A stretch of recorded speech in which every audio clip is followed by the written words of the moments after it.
Hi, everybody. My name is Bob Sharf. I'm the chair of the Center for Buddhist Studies at the University of California, Berkeley, and I want to welcome everyone to the 2020 Toshihide Numata Book Award in Buddhism.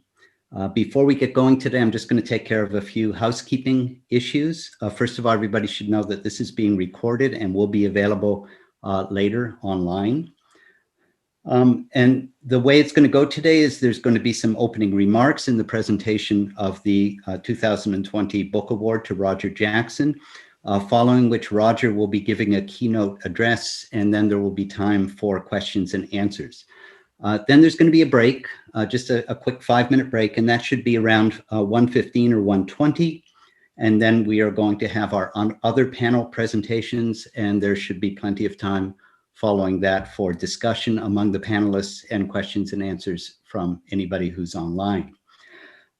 Don't use the chat for questions and answers. Use the Q&A button instead. The Q&A button will go to the person who's running the session. The chat can be used if you want to speak, if you're having technical issues and you want to communicate with our technical support. So to begin, I would like to introduce George Tanabe, who's the president of BDK America and also a longtime friend and colleague to many of us, to say a few words on behalf of the Bukkyo Dendo Kyokai about the organization and about the Toshi Award. George. Thank you, Bob. In the early 1920s, a young man left Japan, came here to Hawaii to start learning English, went on to California where he went to Hollywood High School, and then from there gained admission to the University of California at Berkeley, from which he graduated later with degrees in mathematics and statistics. He was a very sincere Buddhist and wanted to promote better understandings of Buddhism, but he also realized that to do so, you need financial resources. So when he returned back to Japan, he started a company called Mitsutoyo, which today is one of the world's largest manufacturers of precision measuring instruments. Having successfully established a company, he was now able to carry out his dream of promoting Buddhism. And to that end, he founded BDK, Bukkyo Dendo Kyokai, the Society for the Promotion of Buddhism, which is now an international organization with branches throughout the world. BDK America is headquartered in Berkeley and the nearby town of Moraga. There's a very special relationship between BDK and Berkeley, Mr. Numata having graduated from UC Berkeley. So BDK today, I think many of you are familiar with some of our activities, but we are engaged in this very long-term, many lifetimes project of translating the Chinese Buddhist scriptures into English. We also distribute this little book called The Teaching of Buddha throughout the world. To date, over 9 million copies have been distributed to over 60 countries. We also sponsor the Numata programs, which basically supports the graduate study, academic study of Buddhism at 17 different universities throughout the world. We have many special programs, one of which is the Toshihide Numata Book Award program, which provides a prize of $10,000 for the best book written on the subject of Buddhism in any given year. This year, we're really happy to be able to make the award to Professor Roger Jackson, and for that. But before we do that, I'll turn it back to Bob, who can say something about the how the award is administered. I should say that Toshihide Numata is the son, or was, he passed away several years ago, was the son of Ehan Numata, the founder of Mitsutoyo and BDK. So this award is in his name. So I'll turn it back to Bob. Thank you, George. So I'm actually very pleased to use this occasion to announce that in the spring of 2022, BDK has pledged to significantly increase their enrollment to Berkeley, which is going to allow us to initiate, among other things, a new Numata professorship in Buddhist philosophy. I believe that will be the first of its kind. And in recognition of the long history of support for Buddhist studies at Berkeley, we'll be renaming our center the Numata Center for Buddhist Studies at Berkeley. So we're here, as you know, to celebrate the winner of this year's Toshi Award, Roger Jackson, for his book, Mind Seeing Mind, Mahāmudrā, and the Geluk Tradition of Tibetan Buddhism, which was published by Wisdom Publications just recently. You should know that the winner is chosen by an external committee, and that external committee is appointed annually. For those of you who are not acquainted with the book, I'll just read a couple of sentences from Matthew Kapstein's succinct blurb.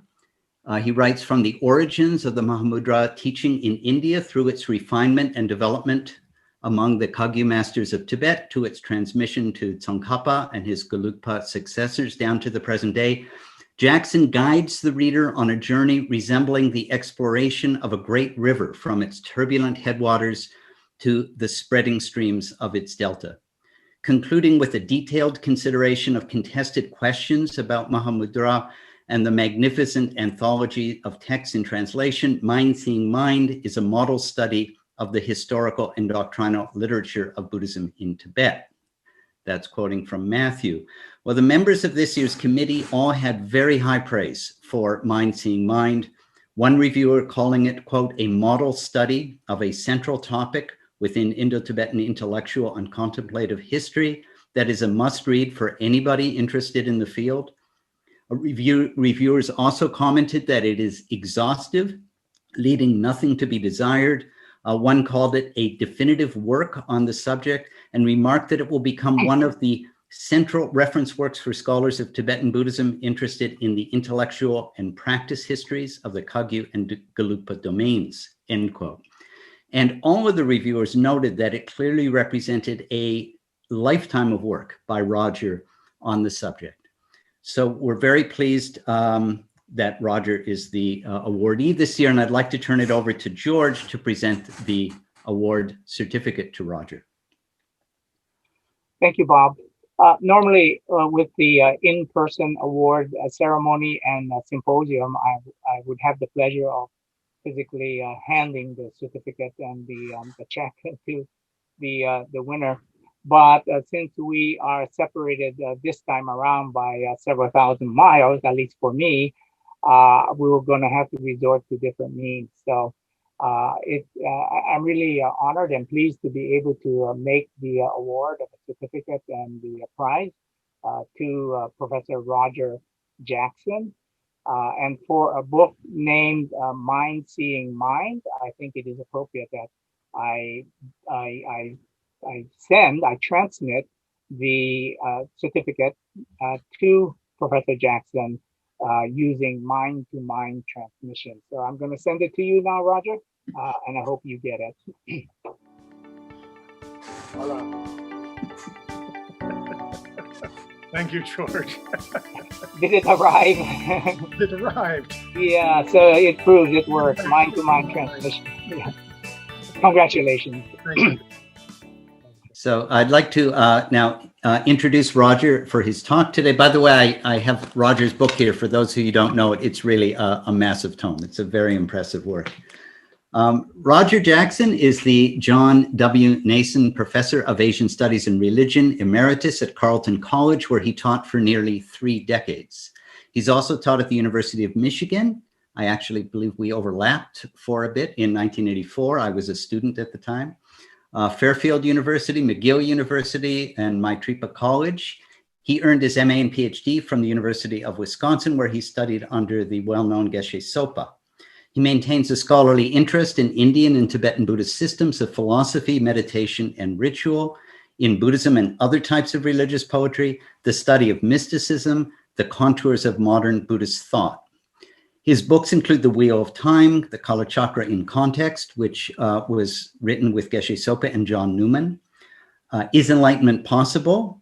which was published in 1993, Tibetan Literature with Jose Cabezon in 1996, Buddhist Theology, written with John McCransky in 1999, Tantric Treasures in 2004, The Crystal Mirror of Philosophical Systems with Geshe Sopa and all in 2009, and the Mahāmudrā and the Geluk Tradition with Matthew Capstein in 2011, an extraordinarily prolific career.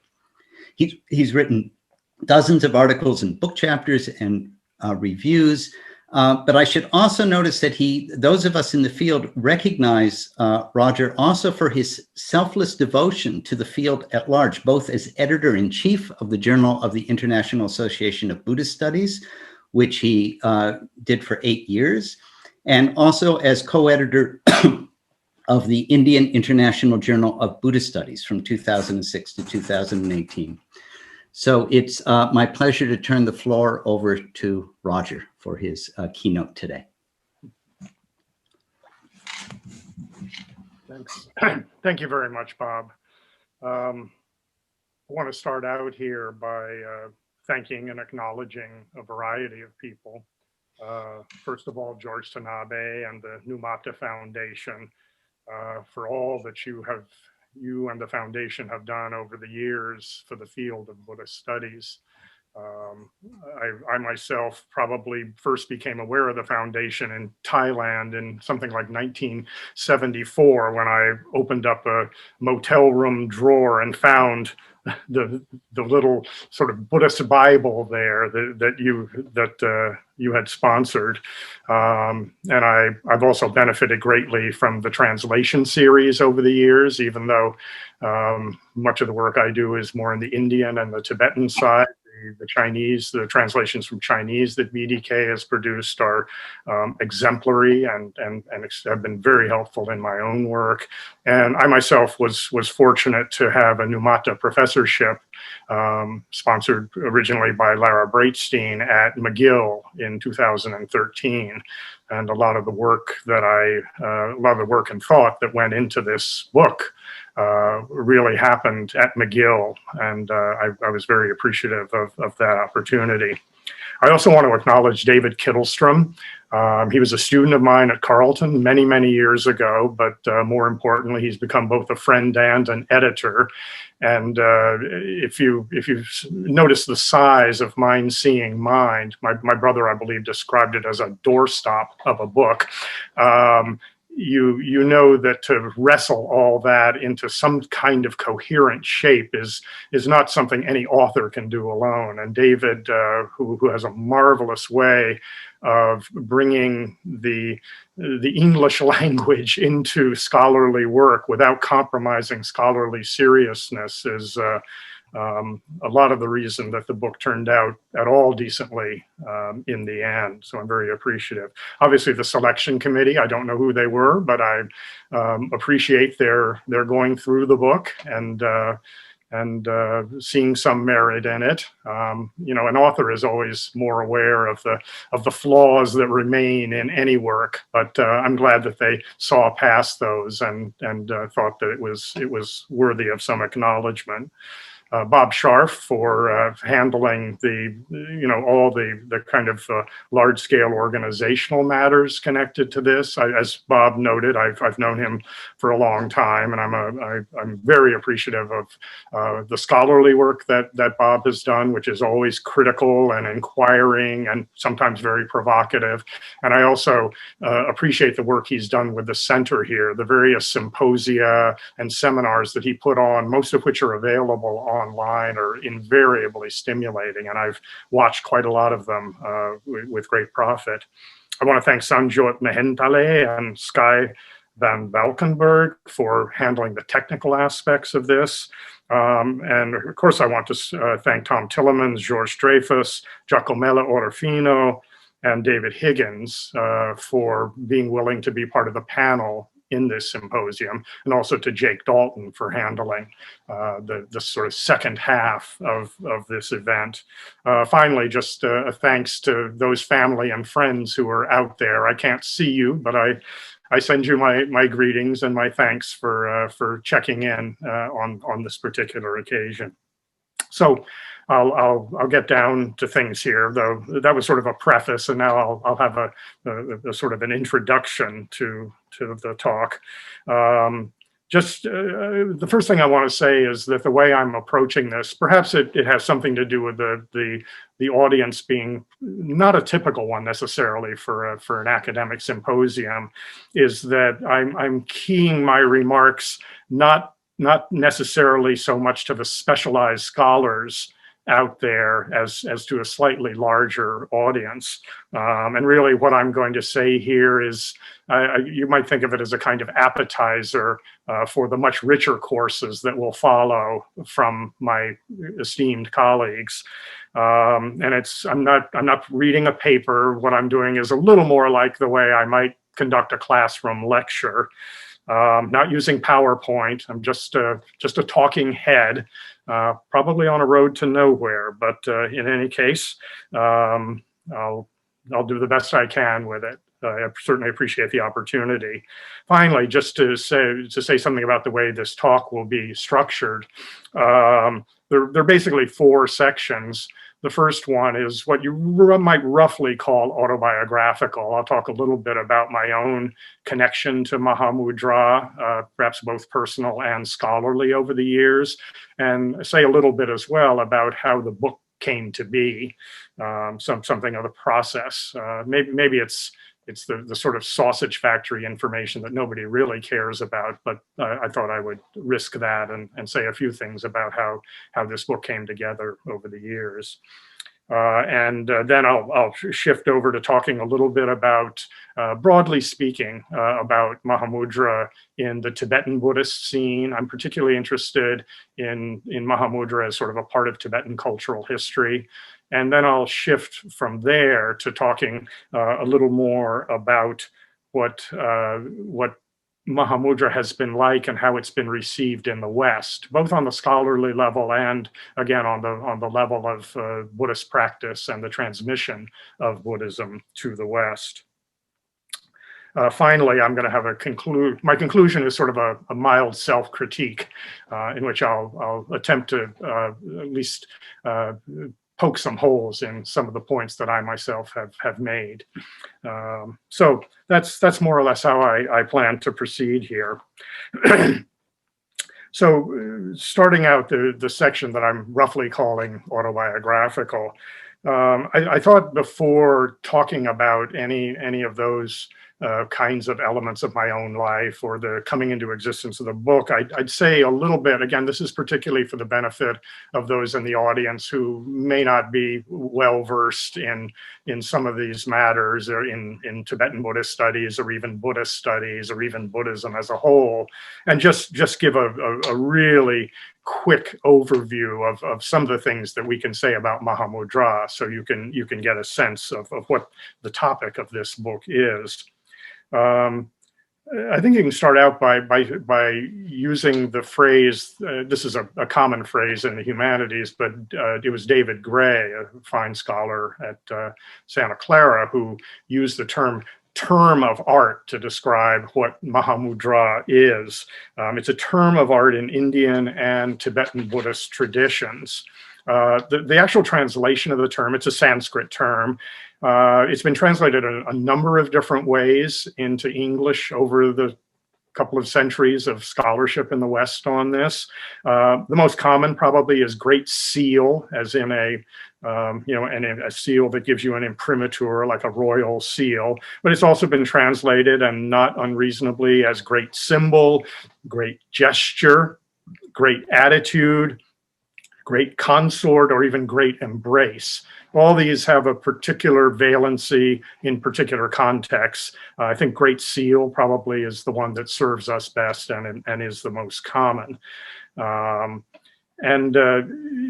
we're going to give the sort of one sentence sense of what Mahāmudrā is, I think we'd simply say that it's best known as a meditation system, particularly in Tibetan Buddhism, but with roots in Indian Buddhism, in which the mind simply contemplates its own nature. thereby immediately or gradually leading to enlightenment or Buddhahood being the supreme goal in all Mahayana Buddhist traditions. And seeing into the nature of mind is really seeing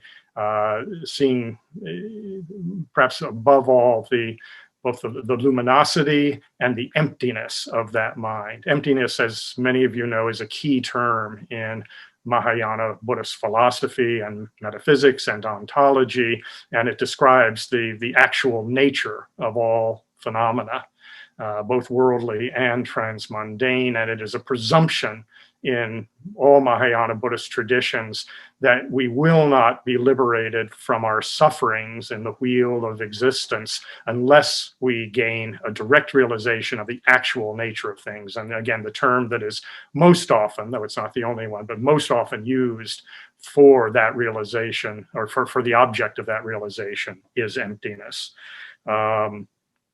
That's a relatively simple description of Mahāmudrā, as we'll see momentarily. It's considerably more complicated than that.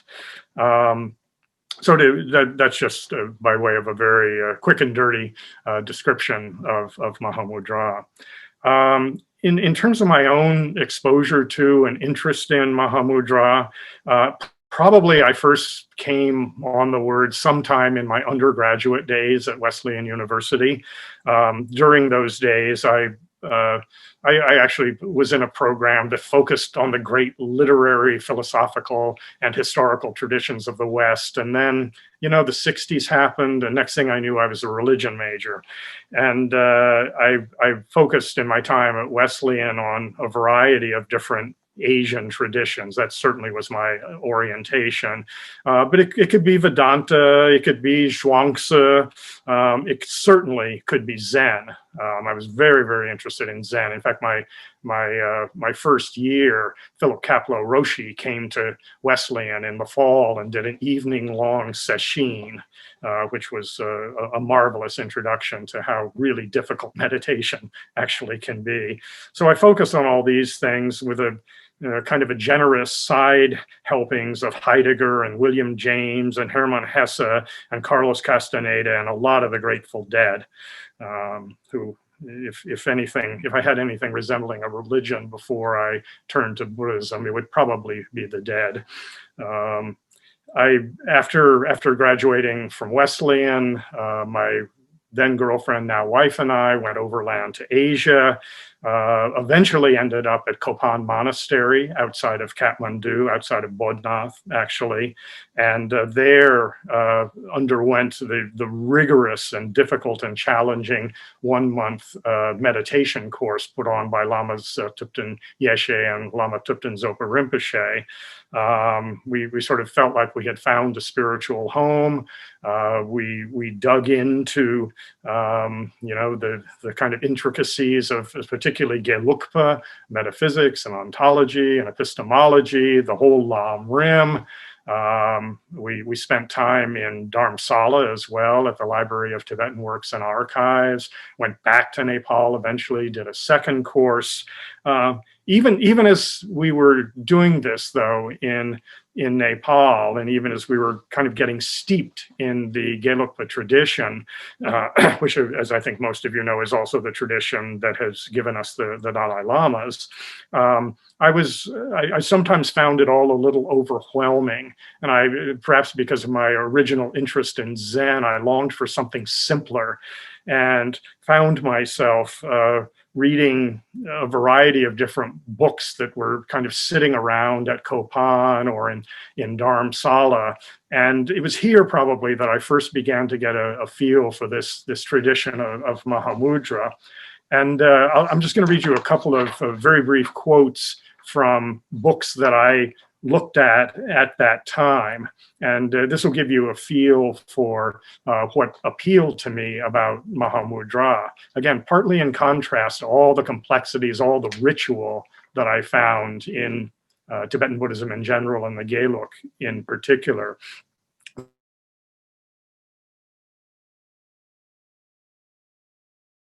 He says, is the unimpeded consciousness of things as they really are.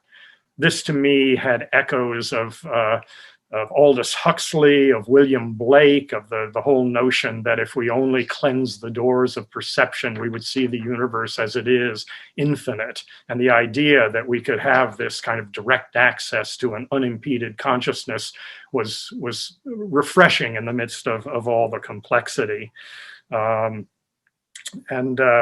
There was also, I came upon Chogyam Trungpa Rinpoche's Born in Tibet, where in his glossary, he talks about Mahāmudrā as the great symbol which transcends expression and contains the universe. It was this sort of appeal to the mystical side of me that I particularly appreciated. I also know I read quite a bit in Garma C.C. Chang's English translation of the 100,000 Songs of Milarepa, which of course talk a great deal about Mahāmudrā, and found elsewhere a quote that again particularly appealed to me. This is actually in his preface to a late edition of Evans Wentz's Tibetan Yoga and Secret Doctrines, where he says, "I have discovered that the teachings of Zen and the advanced tantricism of the Mahāmudrā are identical. Zen is esoteric Mahāmudrā, and Mahāmudrā is exoteric Zen." So again, the sort of the Zen simplifier in me found this extremely appealing. Anyway, from Nepal, I eventually went back to the US and as Bob mentioned, entered graduate school at the University of Wisconsin, studying under Geshe Lunduk Zopa, who was my main mentor there, studying with him a whole variety of different topics that, particularly as you might expect from a Gelukpa point of view. But I also benefited from studying with Stephen Beyer, who came at the Tibetan tradition from a very different angle, and from Minoru Kyoto and A.K. Narayan and a number of other important figures. So, throwing myself into the kind of graduate school maelstrom and all the hoops one has to jump through in that, and just as at Kopan, I felt the need for some kind of relief on the side. I once again found myself, investigating Mahāmudrā, and early on in grad school, I wrote papers on the so-called Sahajiyas, the great tantric adepts of Buddhist India, and on a variety of topics that sort of took me away from, if you will, the Geluk mainstream. I've sometimes said to people, and there's a little truth to it, that when I'm among Gelukpas, I sometimes feel like a Kargyupa, and when I'm among Kargyupas, I definitely feel like a Gelukpa. So I've sort of been on both sides of that sense to some degree. And I also discovered in graduate school the works of Herbert Gunther, who, of course, nobody who's serious about the study of Mahāmudrā can afford to ignore. He published voluminously and provocatively on the topic over the years. And I'll just give you, again, one quote that I came upon in my grad school days that particularly appealed to me, abstruse as it is. Those of you who have read some Gunther know he's never easy to read. Mahāmudrā is not an event in time, it rather is time, not restricted to a precious now, but including the past and future, which we usually think of as non-existent. He goes on to talk about how Mahāmudrā really can be identified with the three ecstasies of time that Heidegger described. And again, because Heidegger was a formative influence on me as an undergraduate, Gunther's approach resonated with me very much. There was also I ran across something that Giuseppe Tucci, the great scholar of Tibet, had written. He talks about Mahāmudrā as the supreme catharsis in which everything converges into the supreme consciousness of being. So it was this kind of thing that appealed to me about Mahāmudrā during this period. And again, I sort of played, the dissertation I wrote was on essentially Buddhist logic, on Dharmakirti. So I really felt like I needed an outlet in the other direction. And Mahāmudrā appealed to me already as one way to come at that. So that's just a little bit of background. A little bit about how this book began then, and it really the research for this book began only less than a decade after I finished my degree at Wisconsin, which was in 1983. As my daughter-in-law actually pointed out to me, I hadn't really thought of it this way, but the research for this book began around the time in 1987 that my son was born, and it was finally concluded in 2019, right around the time my grandson was born. So if you want to talk about a life's work, or at least a good chunk of a life's work, it is that. I did other things, as Bob noted, I did other things over the years.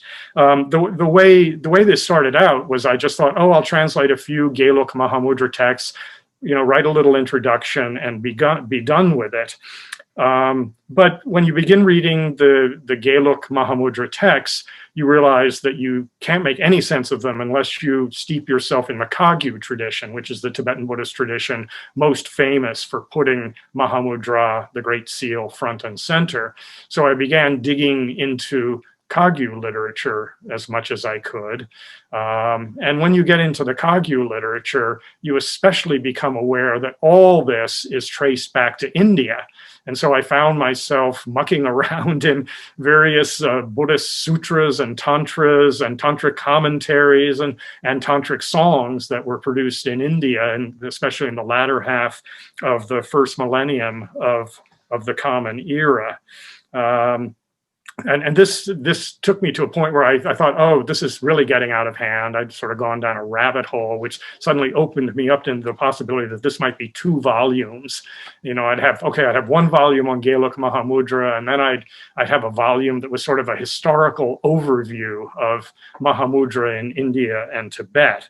Not just a wee bit ambitious. In the meantime, I was sort of saved by various people's suggestion that I work on other projects, and so working with people, friends and colleagues like Jose Cabazon and John McCransky, eventually Matthew Kapstein and Geshe Zopa himself. All this kind of took me away from this research for a couple of decades, really, and it was only really in the last, I would say, 10 to 15 years that I was able to get back to it. And by then, I was so glad that I hadn't published anything early on, because I thought I knew much more than I really knew. And in the meantime, so much good scholarship had come along that treated so many aspects of Mahāmudrā in both India and Tibet that I no longer felt this ridiculous responsibility to write a magisterial overview of all Mahāmudrā traditions, as if I could have done that anyway. So I sort of brought everything back into one volume and basically have produced a book that is most simply described as providing first a kind of brief overview of the development of discourse about Mahāmudrā in India and Tibet, right up to the rise of the Geluk, starting at about 1400 or a little bit later. And then a fairly lengthy and quite detailed section on the development of Mahāmudrā within the Geluk. Here's the part where I probably did the most original research in some ways, because I went through a lot of texts that people had really not looked at very much and tried to make some sense of it, tried to make some historical sense of it, some intellectual sense of it, and to think about it as well in terms of the kind of connections between Mahāmudrā as the Gelukpa understood it and Mahāmudrā as the Kagyu understood it, because again, the Kagyu is the sort of, if you will, the foundational tradition for Mahāmudrā in Tibet. I then kind of open out into discussion of some larger issues. I've got a long section called The Big Picture, which attempts to take 16 questions that were debated by those who wrote and thought about Mahāmudrā in Tibet, and to talk about those, but to talk about them not just in terms particularly of the Tibetan Buddhist scene, but to think of them as perhaps indicating larger issues in Buddhist studies, and then beyond that, even as indicating larger issues in religious studies, and particularly the study of mysticism, because I think all these things are, if you will, ripples or resonances that come out of discussions of Mahāmudrā in Tibet. Finally, the book concludes with translations of 10 different Mahāmudrā texts, all of which come out of the Geluk tradition. Some are short, some are long, some had been translated by other people previously, some had not. The ones that I think perhaps make the largest contribution, but it's not really for me to judge, are a translation of one of the earliest Geluk texts on Mahāmudrā, which is really an analysis of Kagyu Mahāmudrā by one of the tutors of the second Dalai Lama. I translated, for the first time in any case, the entirety of the commentary by the first Panchen Lama, written about 1600, on his own root verses on Mahāmudrā, which he wrote the kind of practice manual for Mahāmudrā, and then wrote his own commentary, as people often will, on those verses. And then finally, and this is probably the part I enjoyed doing the most, was a set of 22 different spiritual poems or songs that the first Panchen Lama wrote. So that's, that's roughly what's involved in this book. So what I'm going to shift to now is, if you will, the main part of the lecture. And again, I'll remark that my approach here is not highly scholarly or textual or detailed. It's kind of cultural history, cross-cultural, quasi-sociological, perhaps. So I'm painting in very broad strokes here. And I do want to say something. You will have noticed that the title of the talk is, this kind of root title of the talk is Mahāmudrā, Embodied and Disembodied. And after I'd sent that in, and Bob thought it was okay, and I sort of had some second thoughts about embodied and disembodied, but I decided to stick with it, as with the proviso that you understand that when I talk about Mahāmudrā, embodied and disembodied, I'm really meaning embodied in a very broad sense of the word. We're all embodied beings, after all, and it's not as if anybody who thinks about Mahāmudrā in culture X or Y or Z is not embodied and does not embody it in a meaningful way. You might say that maybe a synonym for embodied here might be embedded. Mahāmudrā, embedded and disembedded, or contextualized and decontextualized.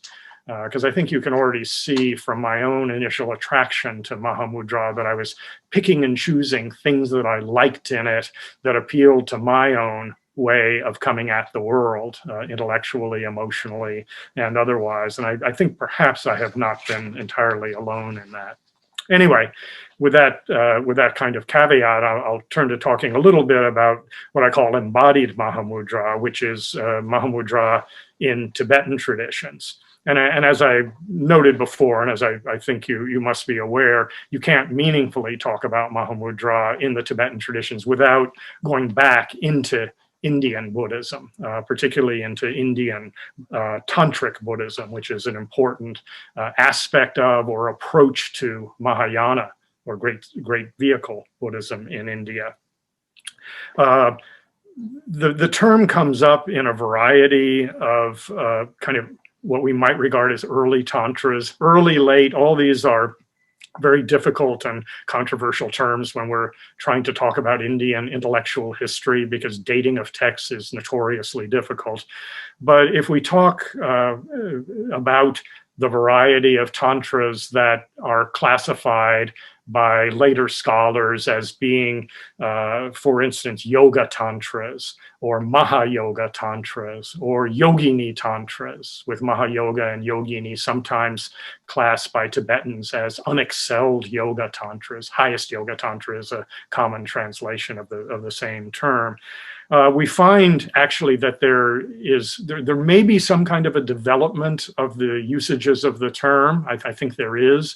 And that if we're going to generalize about it, we might say that it goes from being more kind of specific to more general, more particular to ritual, to more philosophical and metaphysical.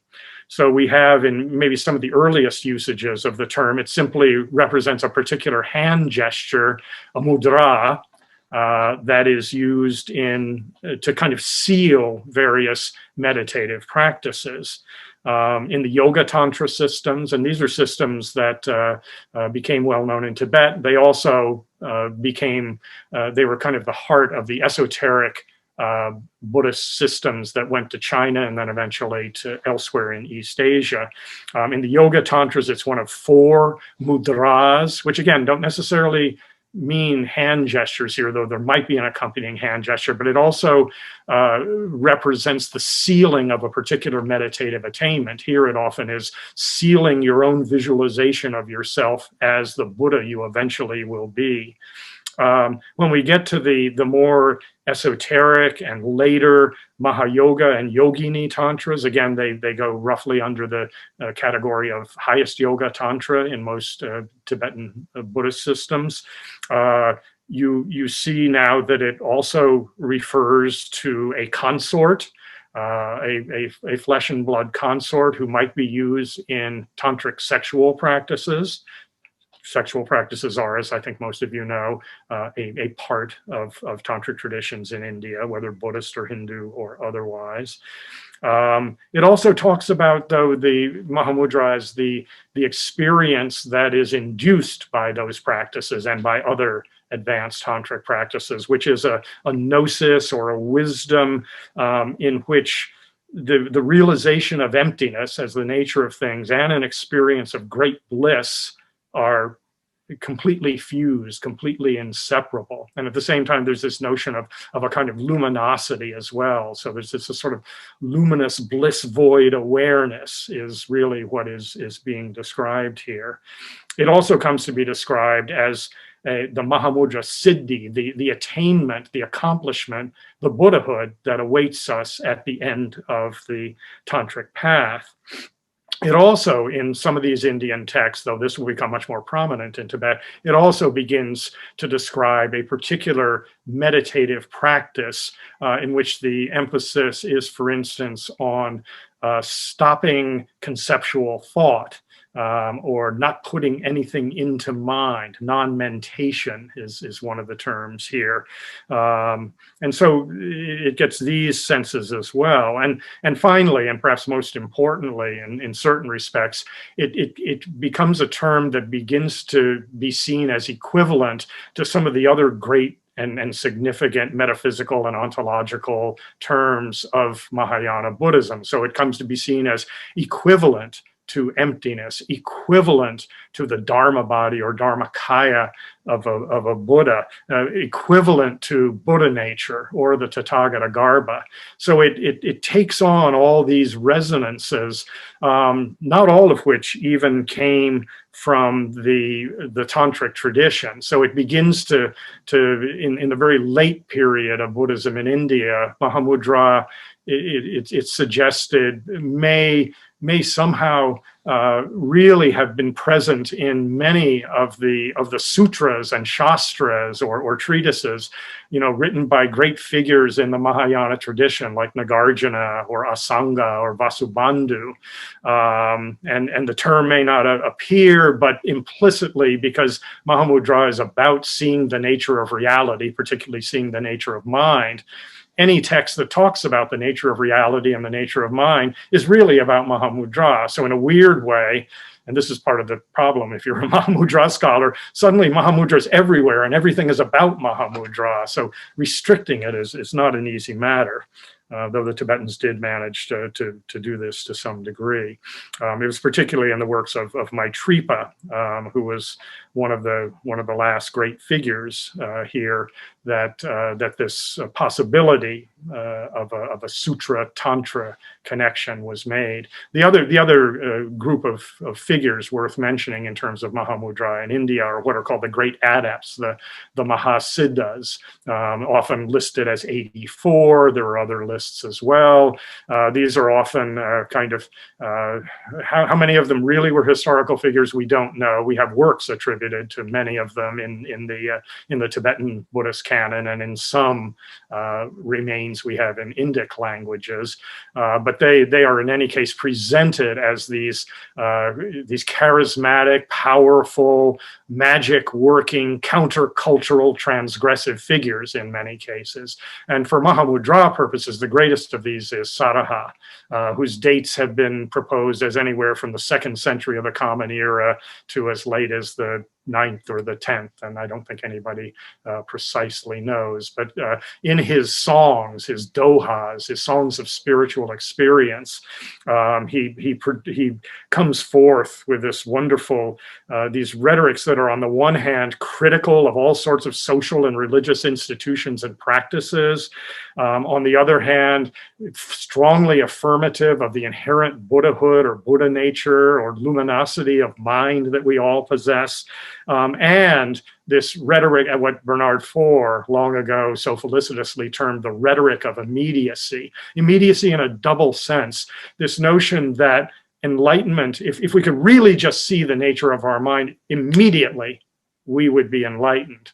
But also immediate in the sense of there's nothing between us and the reality of things, the nature of things. And this rhetoric of immediacy is very, very important in Mahāmudrā literature. And it deliberately plays off against the more kind of sequential and careful and gradual approaches that many other Buddhists took. So you have this kind of dual rhetoric going on in Buddhism. And the Mahasiddhas, the great adepts, are the great exponents of this, though they're drawing on much that you find in the tantric literature itself.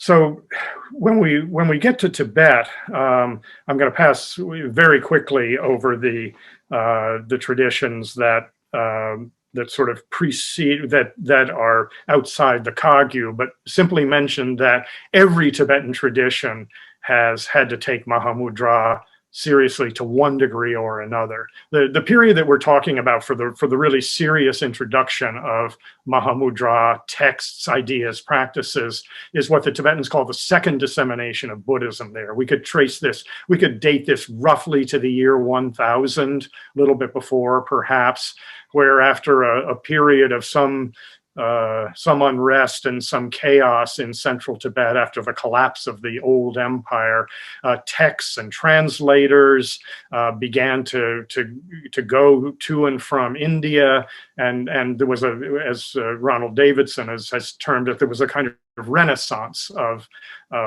Buddhism in Tibet starting in around the year 1000. And because the Indian literature and Indian ideas and practices at that time were so dominated by, for instance, the Mahayoga Tantras and the Yogini Tantras, again, highest yoga tantra, and Mahāmudrā had become a central term in that. Mahāmudrā, by definition, became important in Tibet. So the Nyingma school, which of course traces itself to the first dissemination of Buddhism in Tibet, doesn't make Mahāmudrā front and center in their tradition the way they do Dzogchen or the Great Perfection, but they do acknowledge that it is a part of what they call Anu Yoga, which is one of the highest of the tantric practices, but at a step below that of Ati Yoga, which is what gives us Dzogchen. The Kadam school, which was inspired by Atisha and founded by his great Tibetan disciple Drompa Tunpa, often is portrayed as being this very ascetic and kind of reformist school that wasn't that interested in Tantra, that gave us these wonderful teachings on mind training, Lojong. And yet when you read in, particularly into the literature of Atisha himself, and scholars have done much more with teaching with writings of Atisha in a tantric vein in recent years, we see that there was, in fact, a real tantric scheme that runs through the Kadam as well, and that what's more, there actually was a fairly early Kadampa master who wrote his own commentary on the spiritual songs of Saraha. We have the traditions that don't, like Kadam, that don't really survive as a particular independent institution anymore, Shije and Chu.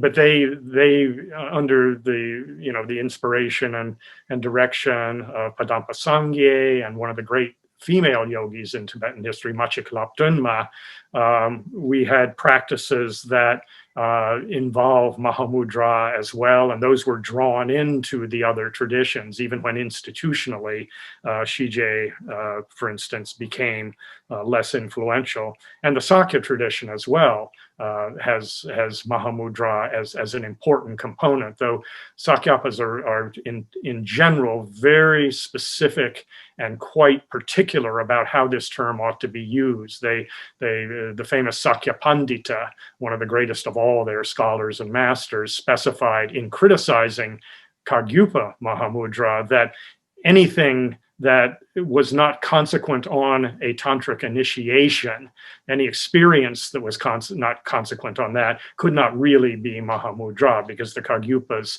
in fact, argued that there was a sutra level at which Mahāmudrā could be taught and practiced. But the Sakyapas in their own teachings have many ideas and practices that run easily parallel to what you find in Mahāmudrā and other traditions. So just to say a little bit about Mahāmudrā in the Kagyu. So the Kagyu, the word in Tibetan typically is translated as something like the oral lineage, the oral transmission. Ka is a Tibetan word for the word or for speech. And as I've said, this is the tradition in which Mahāmudrā is front and center and became that way quite early on. It traces itself back to the Indian great adepts Tilopa and Naropa in particular, though also Maitripa, and then to the Tibetan translator Marpa and his great disciple Milarepa, the most beloved of all Tibetan poets. And Milarepa's disciple Gampopa, who actually was a Kadampa monk early in his career, then met Milarepa, and he helped to kind of institutionalize the Kagyu as it had not been institutionalized before. And as many will say, he brought together the practices of the Kadam and some of their ways of thinking about the graded path to enlightenment with the insights of Mahāmudrā that he learned from Milarepa. They say that he's like the mingling of the two streams of Kadam and Mahāmudrā.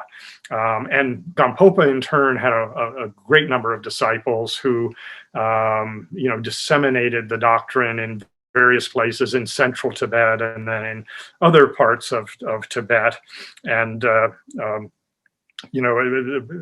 these various sub-schools gained some degree of political power at various times. The Karma Kagyu in particular, the black hats especially, excuse me, though the red hats as well. Anyway, the Kagyu with Mahāmudrā as the sort of central philosophical view and meditative practice became the epicenter for Mahāmudrā's study and discourse in Tibet. Just to say a very few things about the ideology, the praxis, and institutional context of the Kagyu. And again, I'm going to just really, these are almost going to be just ticked off for the moment. Kagyupas, starting with Gampopa, divide Mahāmudrā in various ways, but typically they will of course acknowledge that there is a tantric form of Mahāmudrā because that's where it first appears, at least in an overt sense in India. Excuse me. But they also admit, following Gampopa, that there is a kind of sutra level of Mahāmudrā that does not require tantric initiation, that requires simply the blessings of one's guru or one's lama. And sometimes a third type is added, an essence Mahāmudrā, which is often associated with, for instance, the songs of the great adepts. They tend, in talking about which of the Buddha's scriptures are most authoritative, excuse me, to gravitate towards what's called the third turning of the wheel of Dharma. This is where the Buddha, according to the Sangdhinirmochana Sutra, taught the Yogacara traditions, but also perhaps the Buddha nature traditions.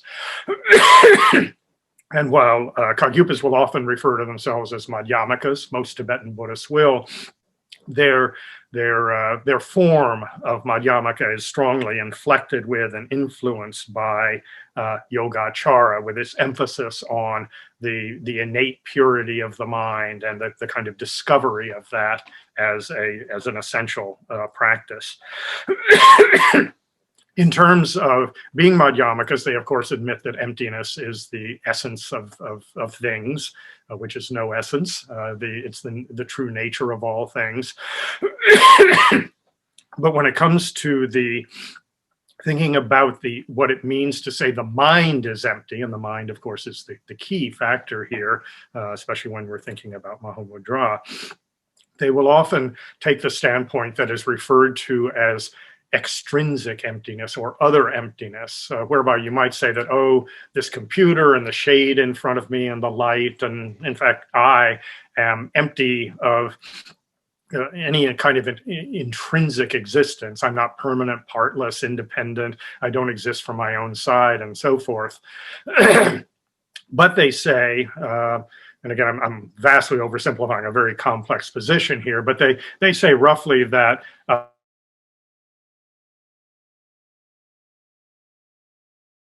thing that's deluded or limited or samsaric, but implicitly it is replete with Buddha qualities, with at the very least this pure luminous mind that we all possess, and that we all simply have to discover or get to if we're going to be truly enlightened. In terms of praxis, the Kagyu focus in sort of ritual terms. They often focus on a variety of complex preliminaries that need to be done before you can take on something like Mahāmudrā, meditation practice per se. And perhaps the most important of these, and it's the context in which most Kagyu manuals, meditation manuals I've read, is found, is that it's a guru yoga practice. It involves devotion to your guru and a visualization of yourself having the guru absorb into you and your mind becoming one with the mind of your own guru or lama, which is presumed to be the same as the mind of Buddha.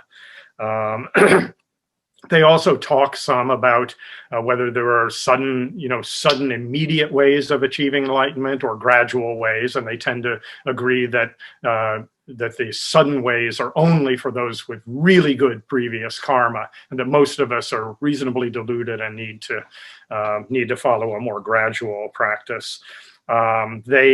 They talk about the two different aspects of Buddhist meditation, namely shamatha and vipassana, or calm abiding and special insight, serenity and insight, various ways of translating these. And while they do separate these out, all Buddhists have a sense of the distinction between these as two key features of all Buddhist meditation.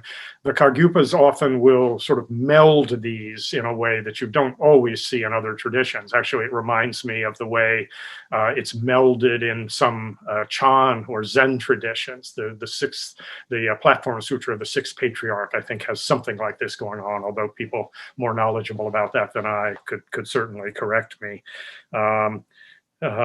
They also, of course, were stimulated by Mahāmudrā and the experience of Mahāmudrā into creating great works of art, particularly of poetry. Milarepa would be the prime example, but many Kagyupas produced great works as well.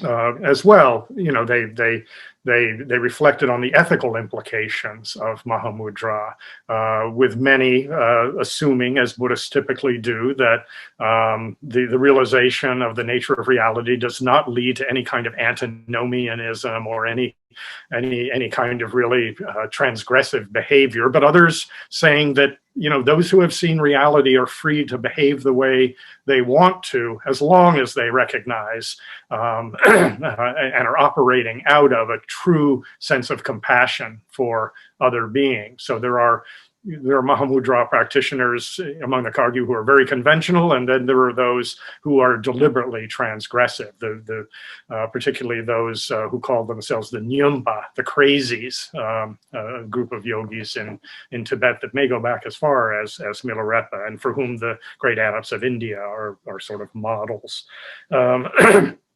Institutionally, there are, of course, there's a large variety of different lineages of Mahāmudrā practice that came down, were sort of channeled through Milarepa, as well as then Gampopa and another disciple of Milarepa's, namely Rechungpa, and these then all disseminated out into various sub-schools of the Kagyu. And all these lineages were, of course, housed institutionally in a variety of different monasteries, small or large, rich or poor.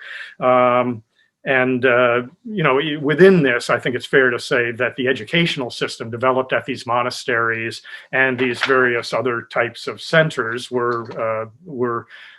put a considerable emphasis on Mahāmudrā.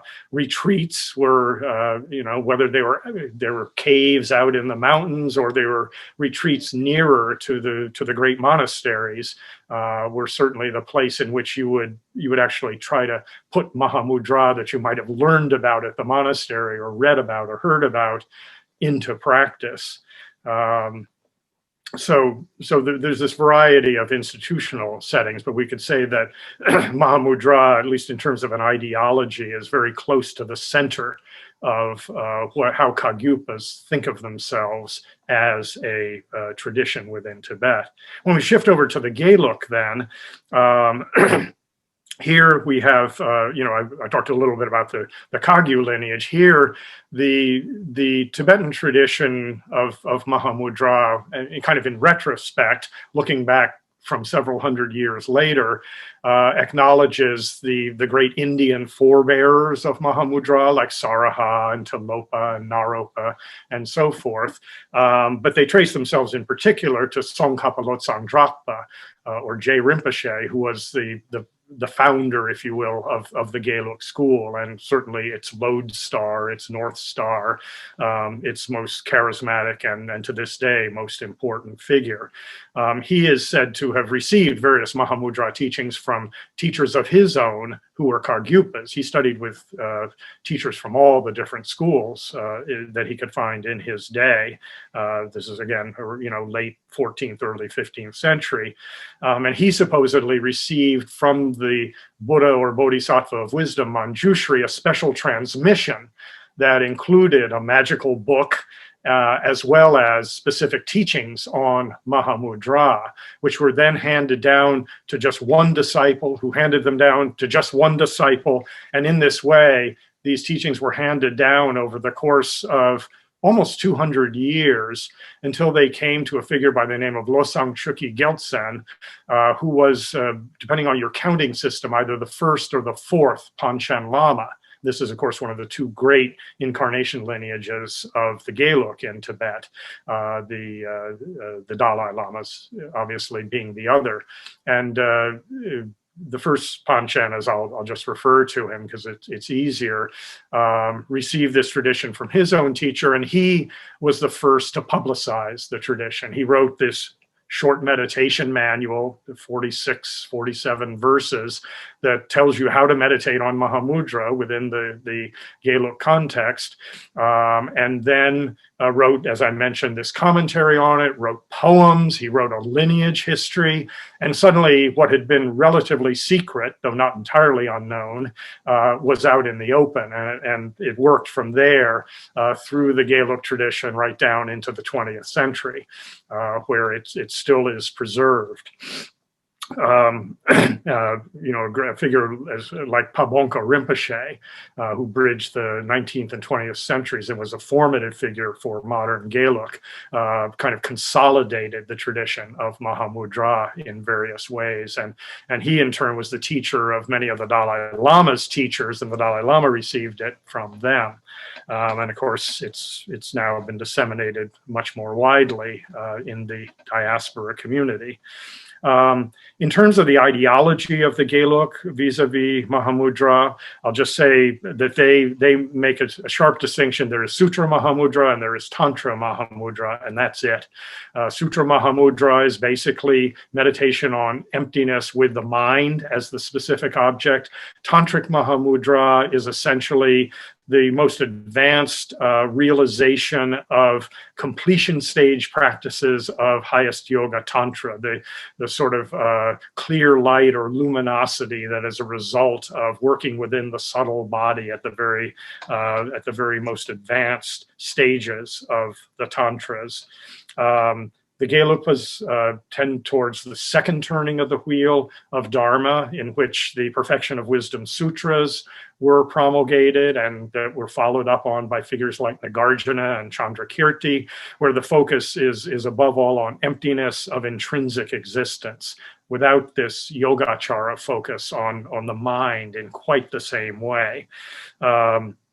They think of the nature of mind in terms of what they would call Prasangika Madhyamaka, one of the two important subschools of Madhyamaka, and think of the mind as being empty in exactly the same way that everything else is, empty of intrinsic existence, not permanent, partless, independent, existent from its own side, self-sufficient, or anything like that. So there's no special dispensation for mind, or especially Buddha mind, in the Geluk way of thinking about the nature of mind that we have to realize in Mahāmudrā meditation. And in that sense, they oppose this other or extrinsic emptiness view that many Kagyupas hold to, and say that no, only self-emptiness or intrinsic emptiness is the way we have to think about things. Institutionally, there are, as I've already described, this single kind of ear-whispered lineage that came down from Tsongkhapa down through the first Panchen, and then was broadcast more widely. The Gelukpas, of course, established great monastic centers, as most of the other schools did as well, with their focus on debate and their study of the great Indian classics. That forms the kind of heart of their educational system. George Dreyfus, whom we'll hear from later, has some firsthand experience of this tradition and has written wonderfully about it. There are Gelukpas have their retreat centers close to their monasteries, just like everybody else does, and many Geluk lamas also went off into caves in the wilderness as well. So these patterns that we see repeated in various Tibetan Buddhist contexts are certainly a part of the Geluk as well. For the Gelukpas, as a heavily monasticized tradition, the notion of antinomian behavior or transgressive behavior being the outcome of Mahāmudrā meditation is very rarely expressed. They tend to be more conventional in their discussions of morality, but they too, like the Kagyupas and many others, have poetic expressions of these that are quite wonderful. And as I said, perhaps my favorite translation work on Mind Seeing Mind was the first Panchen's songs based on his contemplative experiences. So just to summarize these Tibetan matters before jumping into the Western side a little bit, if we're talking about the Kagyu versus the Geluk, the key ideological difference, I would say, to boil it down, is that the the Kargyupas tend toward this extrinsic emptiness idea, the idea that emptiness is not just a complete negation, that it implies this all these Buddha qualities, this luminous mind, whereas the Gelugpas reject that. The Gelugpas who tend to be more gradual in general in their approach, and also tend, I've neglected to mention this, to sequence shamatha and vipassana, or calm abiding and special insight, very distinctly, and to keep them separate, whereas the Kagyu, as I noted, tend to blend them a little more. In terms of kind of institutions, or the institutionalization of Mahāmudrā, it's clearly much more central in the Kagyu than it is in the Geluk. It's more peripheral there, but still it's been an important kind of stream running through the tradition, which is very appealing to many within the Geluk fold. Was in the past, and it is in the present. Commonalities, I would say, between the Geluk and the Kagyu, quickly. Devotional focus. Guru yoga is just as much a part of Geluk practices as it is of Kagyu practices. The ritual setting is it's sometimes tantric, it's sometimes not so tantric, because they both agree there's a sutra level of Mahāmudrā.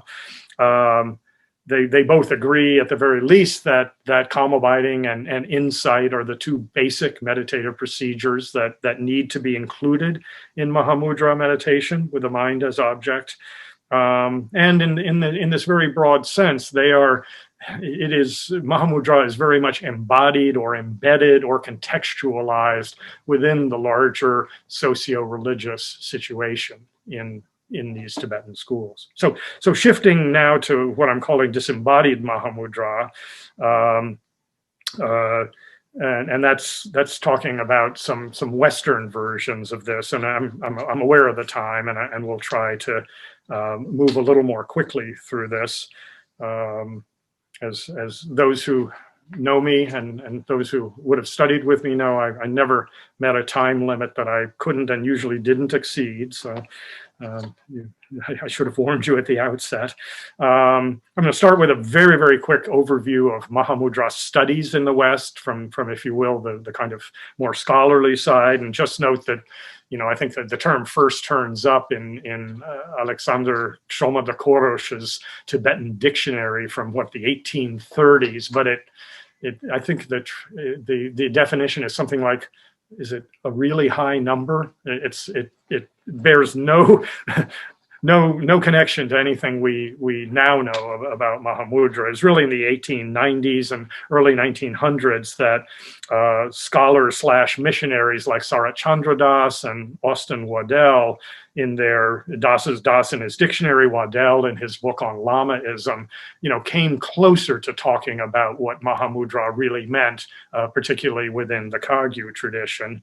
When we get to the 1920s and 30s, we have these wonderful sort of explorers / scholars / mystics like Walter Evans Wentz and Alexandra David Neal, both of whom published both scholarly but more often kind of popular accounts. And in these, particularly in Evans Wentz's Tibetan Yoga and Secret Doctrines, there actually are translations of Mahāmudrā texts for the first time into English. And there is a growing sense that if you wanted to find out what this was, you could actually look at some original sources in English translation.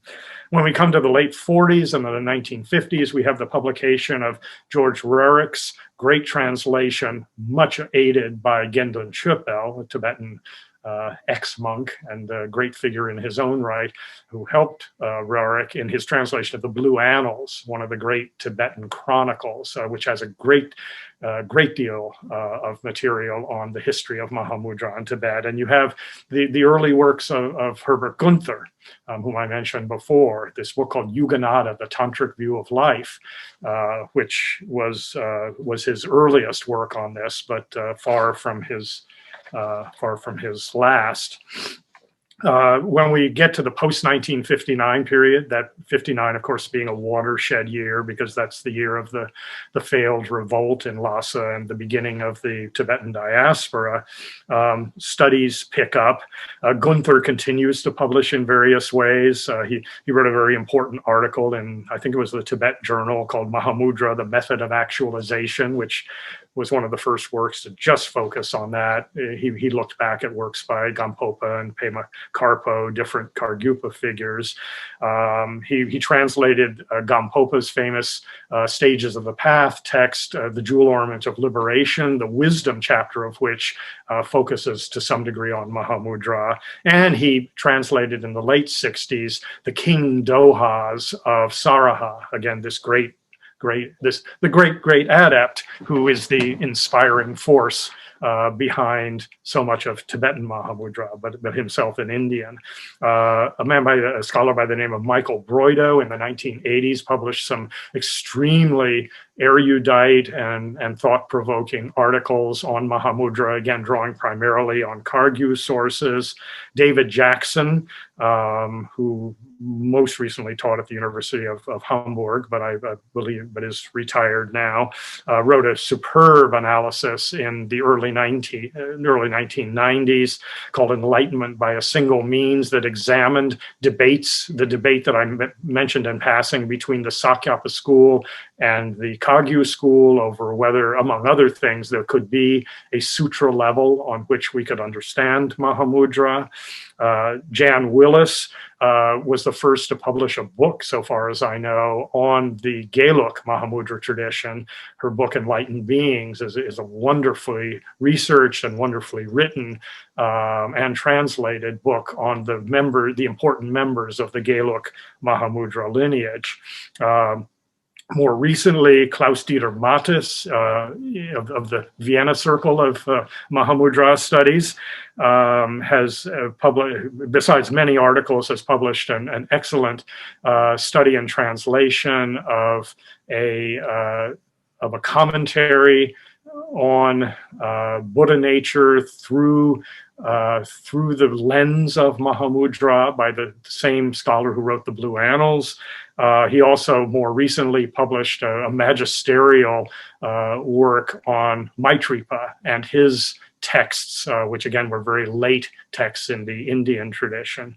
And the last one I would mention there's so many that are worthwhile, but David Higgins, from whom we'll hear recently, and Martina Drejšek recently published a superb 2-volume study of the sort of philosophical discourse around Mahāmudrā among Kagyu scholars in particularly the 15th, 16th, maybe into the 17th centuries, which is a terrific work. There were translations as well. I've already mentioned Gunther's Jewel Ornament of Liberation, his translations of Saraha, his translation, from which I read a little bit earlier, of the biography of Naropa, Garma Chang's 100,000 Songs of Milarepa, Losang Lungpa's translation of a great Kagyu compendium on Mahāmudrā by Tashi Namgyal from the 16th century, Peter Allen Roberts's anthology of Mahāmudrā texts, both a longer version and a short paperback version, Elizabeth Callahan's excellent translations of works by the Ninth Karmapa and Tashi Namgyal on Mahāmudrā, and Karl Brunholzl, who is a cottage industry unto himself and makes the books I write look really short by comparison, wrote a study of Madhyamaka in the Kagyu called Center of the Sunlit Sky, which touches on Mahāmudrā, various collections of Mahāmudrā tinged or influenced poetry from India and Tibet, a text on the sort of Buddha nature doctrine as seen through Mahāmudrā called When the Clouds Part. And now he's embarking on the most ambitious project of all, which is a 6-volume translation of the anthology of Indian Mahāmudrā texts put together by the 7th Karmapa Lama. This is going to be an extraordinary feat when accomplished. And we all wish him luck in that.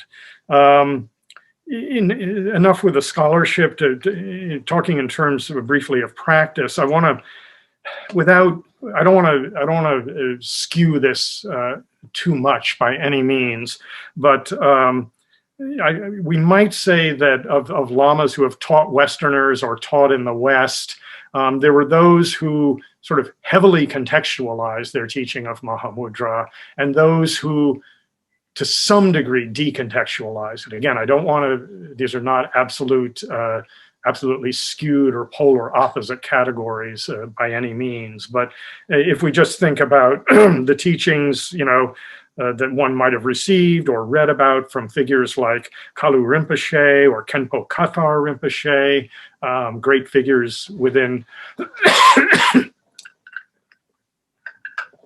within the Kagyu tradition, or most Gelukpa lamas who have taught Mahāmudrā. It very much fits within a kind of standard practice approach, intellectual approach that we might find in these schools, might have found in Tibet even, obviously with various, cultural bits of cultural translation having happened.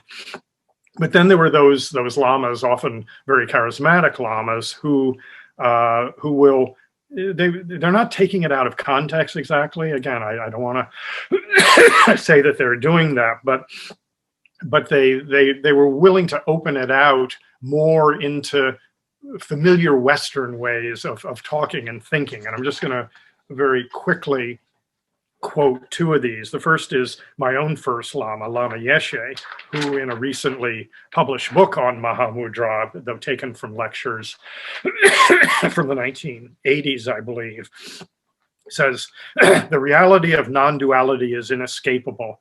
The name we give it is Mahāmudrā. In Mahāmudrā meditation, there's no doctrine, no theology, no philosophy, no God, no Buddha. We go beyond name, beyond shape and color, beyond the relative, beyond self-image, beyond compassion. With our own consciousness, we can experience the universal infinity. We can just be the experience of totality. This, as you may recall, is the kind of thing that drew me to Mahāmudrā originally. And then we have Chogyam Trungpa Rinpoche, who, as a Kagyupa, had a great deal to say about it. And the quote I'm taking here is from a discussion he had of Naropa's teachings, actually. And you note the kind of psychological orientation that many of us were familiar with Chogyam Trungpa Rinpoche. In the experience of Mahāmudrā, even the notion of non-duality is not applied or is not necessary, contra what Lama Yeshe just said. The eternally youthful quality of the Mahāmudrā experience is one of its outstanding qualities. It is eternally youthful because there is no sense of repetition, no sense of wearing out of interest because of familiarity. Every experience is a new, fresh experience. So it is childlike, innocent. The experience of Mahāmudrā is also somewhat irritating, or even highly irritating, because of its sharpness and precision. The energies around you are also naked and so much right in front of you, without any padding, without any walls between you and that. That nakedness is overwhelming. So you see, again, within a larger context, of course, Chogyam Trungpa and Lama Yeshe were talking about Mahāmudrā in a practice context that was not that far from traditional. But if you isolate out certain things that they said, that's the sense you would get. It would be somewhat similar, I think, with current Lama, like, say, Mingyur Rinpoche, who includes, without always necessarily naming them that way, Mahāmudrā practices within his joy of living sequence, which is really aimed not particularly at Buddhists and is supposed to be more generalizable. So this is the sense in which I talk about decontextualization. If we, to kind of begin to wrap up here, if we talk about trends in Western Mahāmudrā study and practice, which I've talked about a little bit here, we could say that in terms of continuities with Tibetan approaches, just like the Tibetans did, Westerners have slowly but surely been translating and explaining texts. These are sometimes Tibetans explaining to Westerners, but eventually there are Westerners explaining them to Westerners as well. And that there has been a great deal of transmission actually within traditional practice contexts. On the other hand, there are some discontinuities, I think, between Western approaches and the Tibetan approaches. One of these, and this is a whole other topic perhaps, really, but the tendency among many Western Buddhists, even those who are deeply into Tibetan Buddhism, to kind of push to the side traditional Tibetan cosmology, the six realms, the exact operations of karma and rebirth and all those things. The tendency among, if you will, Protestantized Westerners to resist ritual and therefore to look for something that somehow is a way around ritual. The uneasiness that many Westerners have with the devotional context of something like traditional Mahāmudrā. And you know, you have as well as a sort of second feature that's somewhat discontinuous, though I'm going to come back to this in a second when I conclude, the tendency to sort of take Mahāmudrā and generalize it into some form of mysticism that is deeply resonant with all other mysticisms, Christian mysticism, Jewish mysticism, Sufism, Vedanta, whatever it may be, the kind of ideas that I certainly believed in long, long ago. And the tendency also to think of Mahāmudrā as deeply countercultural, probably because of this rhetoric of immediacy that you find as at least one strand in the tradition. The final kind of discontinuity that I would note is what you might roughly call the scientization of Mahāmudrā, which involves, on the one hand, the description of Mahāmudrā, like much of Buddhist meditation, as being a, quote, science of the mind, with all the implications that tends to have. And I know Bob Sharf has sponsored some very interesting proceedings in Berkeley that have gone into some of both the possibilities and pitfalls of this particular approach. The other side of this is the sort of these scientific studies of Mahāmudrā meditators. Mingyur Rinpoche himself was one of the first subjects studied by Richie Davidson at the University of Wisconsin-Madison, and the kind of hope that many Buddhists have that somehow showing that you get a particular kind of brainwave when you do Mahāmudrā meditation is going to justify Buddhism is I think part of what's behind this. So, you know, the key Western takeaways before I get to my very brief final critique of myself is that you know, there are embodied or embedded aspects of Western Mahāmudrā study and practice, particularly practice, that are very, very much in conformity with tradition. But there are, if you will, disembodied or disembedded elements of it as well that kind of push away from tradition. And that there is also a strong tendency, and I think we see this in the scientific studies, we see this in some of the literature produced both by scholars and by you know, those affiliated with, say, meditation centers, that there is a kind of a strong alignment on some very deep level between Mahāmudrā and Dzogchen in the Nyingma tradition, and mindfulness meditation as it's taught in the West these days, and Zen, or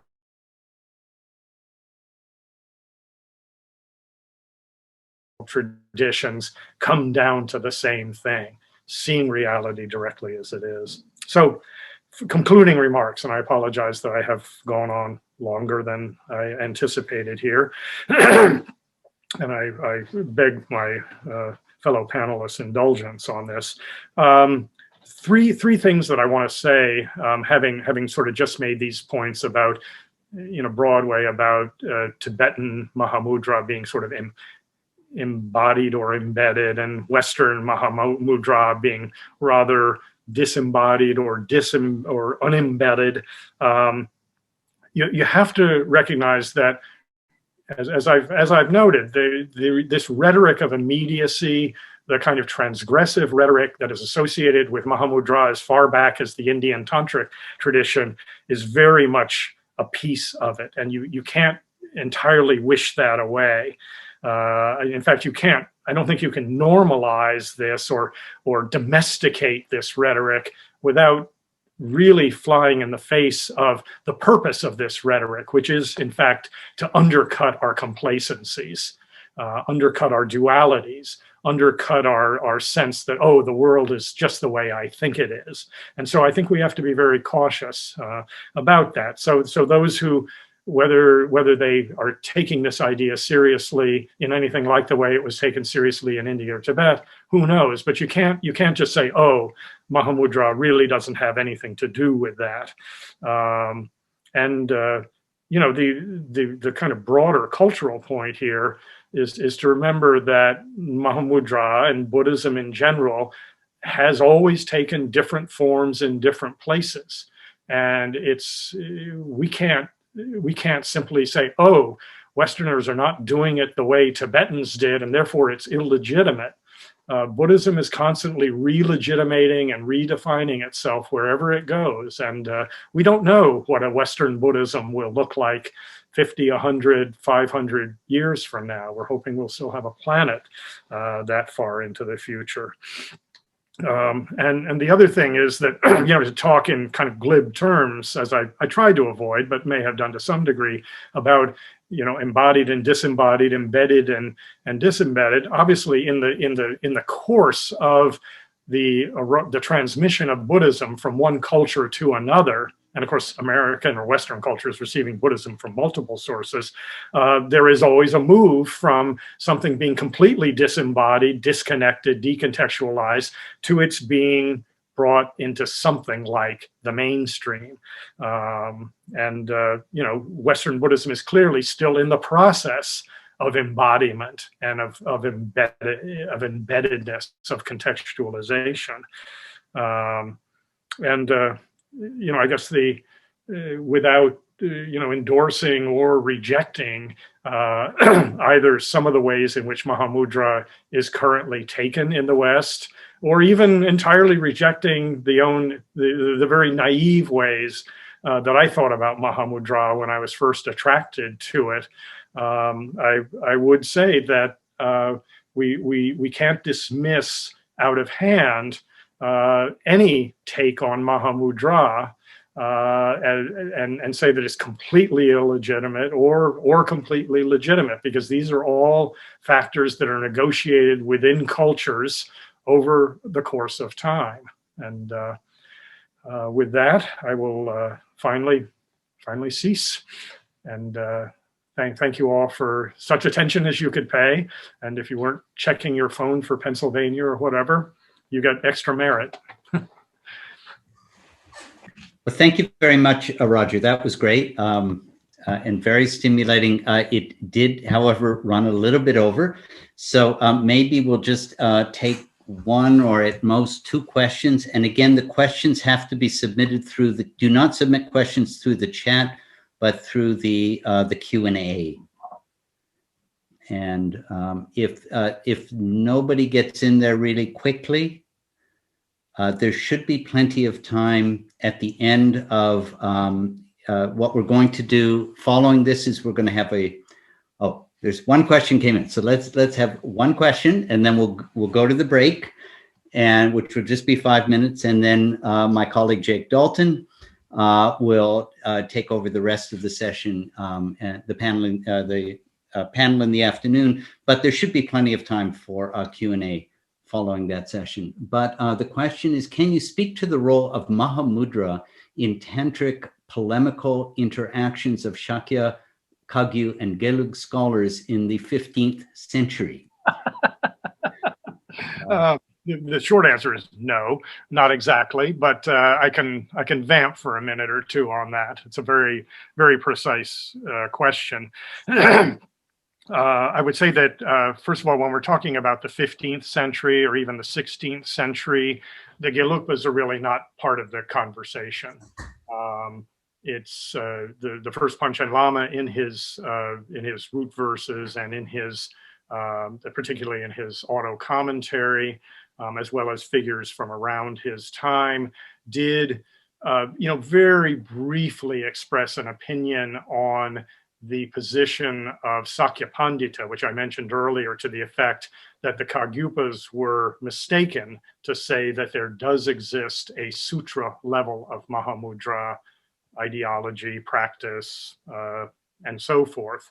And what they, and then certainly much more so later Geluk thinkers will say is that for all the respect they have for Sakyapandita, they think he's wrong on this, that there definitely is a sutra level of Mahāmudrā practice that can be safely traced back to India, even to sources like the Samadhi Raja Sutra, the Perfection of Wisdom, the works of Nagarjuna, and so forth.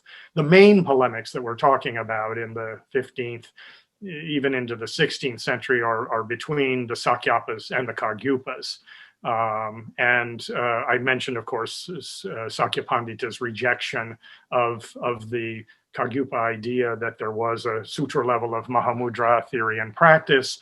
They also made a variety, Sakyapandita made a variety of claims to the effect that, and this gets us into complicated territory, but that that Mahāmudrā was simply a kind of warmed over version of a Chinese Chan position that had been presented at a great debate in the 790s at the court of the Tibetan king, which most Tibetan schools have regarded as anathema. So to criticize somebody as actually teaching what's called the Hoshang or the Hashang doctrine is to say, oh, you're a quietist, oh, you think you just turn the mind into a blank, and so forth. And so for Sakyapandita to accuse the Kagyu Mahāmudrā tradition of trucking in this is to say, on the one hand, well, it's actually Chinese and not Indian, which makes it illegitimate. And what's more, it's this Hoshang view. So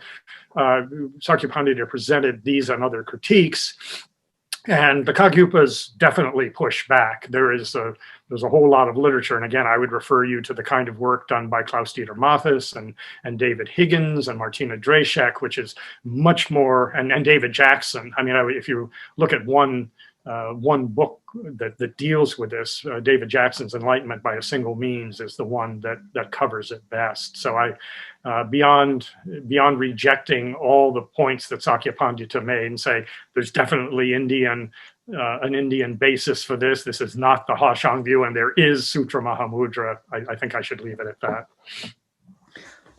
Thank you, Roger. Again, thank you for a really stimulating and very lucid talk. So let's, there is another question, but in the interest of time, again, there should be time later on. Let's take a quick 5-minute break. Okay, welcome back, everyone. First,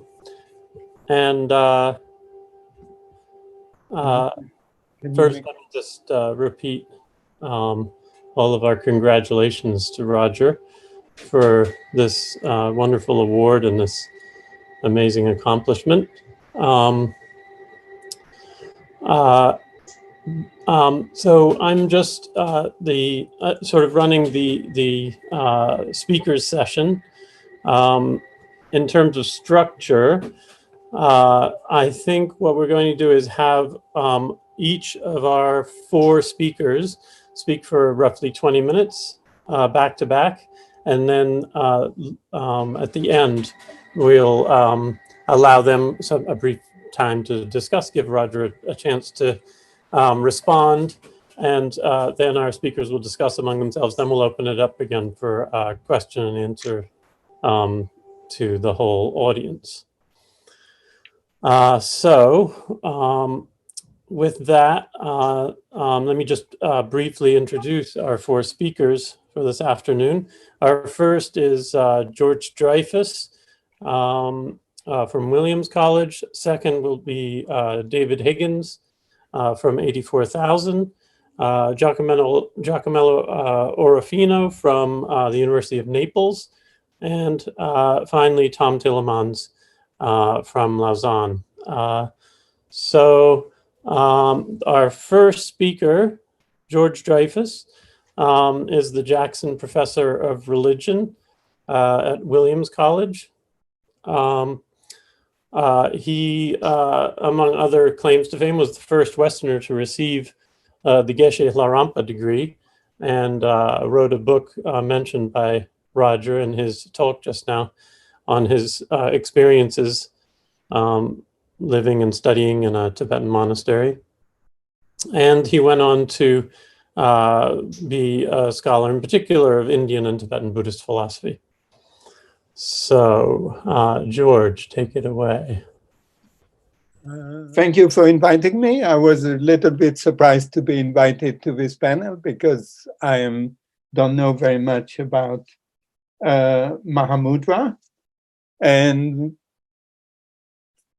but still I have been very interested, and I obviously read Roger's magisterial work, and so I'm happy to provide a few remarks, very preliminary remarks here. My approach is going to be essentially philosophical rather than historical, which I take is Roger's real main approach. But so it's a strange way. It's also a strange way to look at Mahāmudrā, because Mahāmudrā is essentially a practice, and to look at this as a philosophy is kind of a it's not exactly how it's meant to be looked at, but I think there are some interesting claims that can be examined from a philosophical perspective.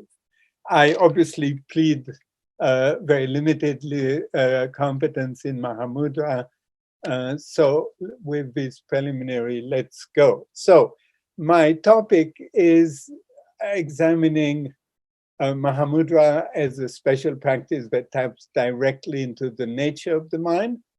I give this quote of Sara, the meaning of Mahāmudrā is the meaning of the union of means and wisdom, and there is an empty, luminous, and impartial.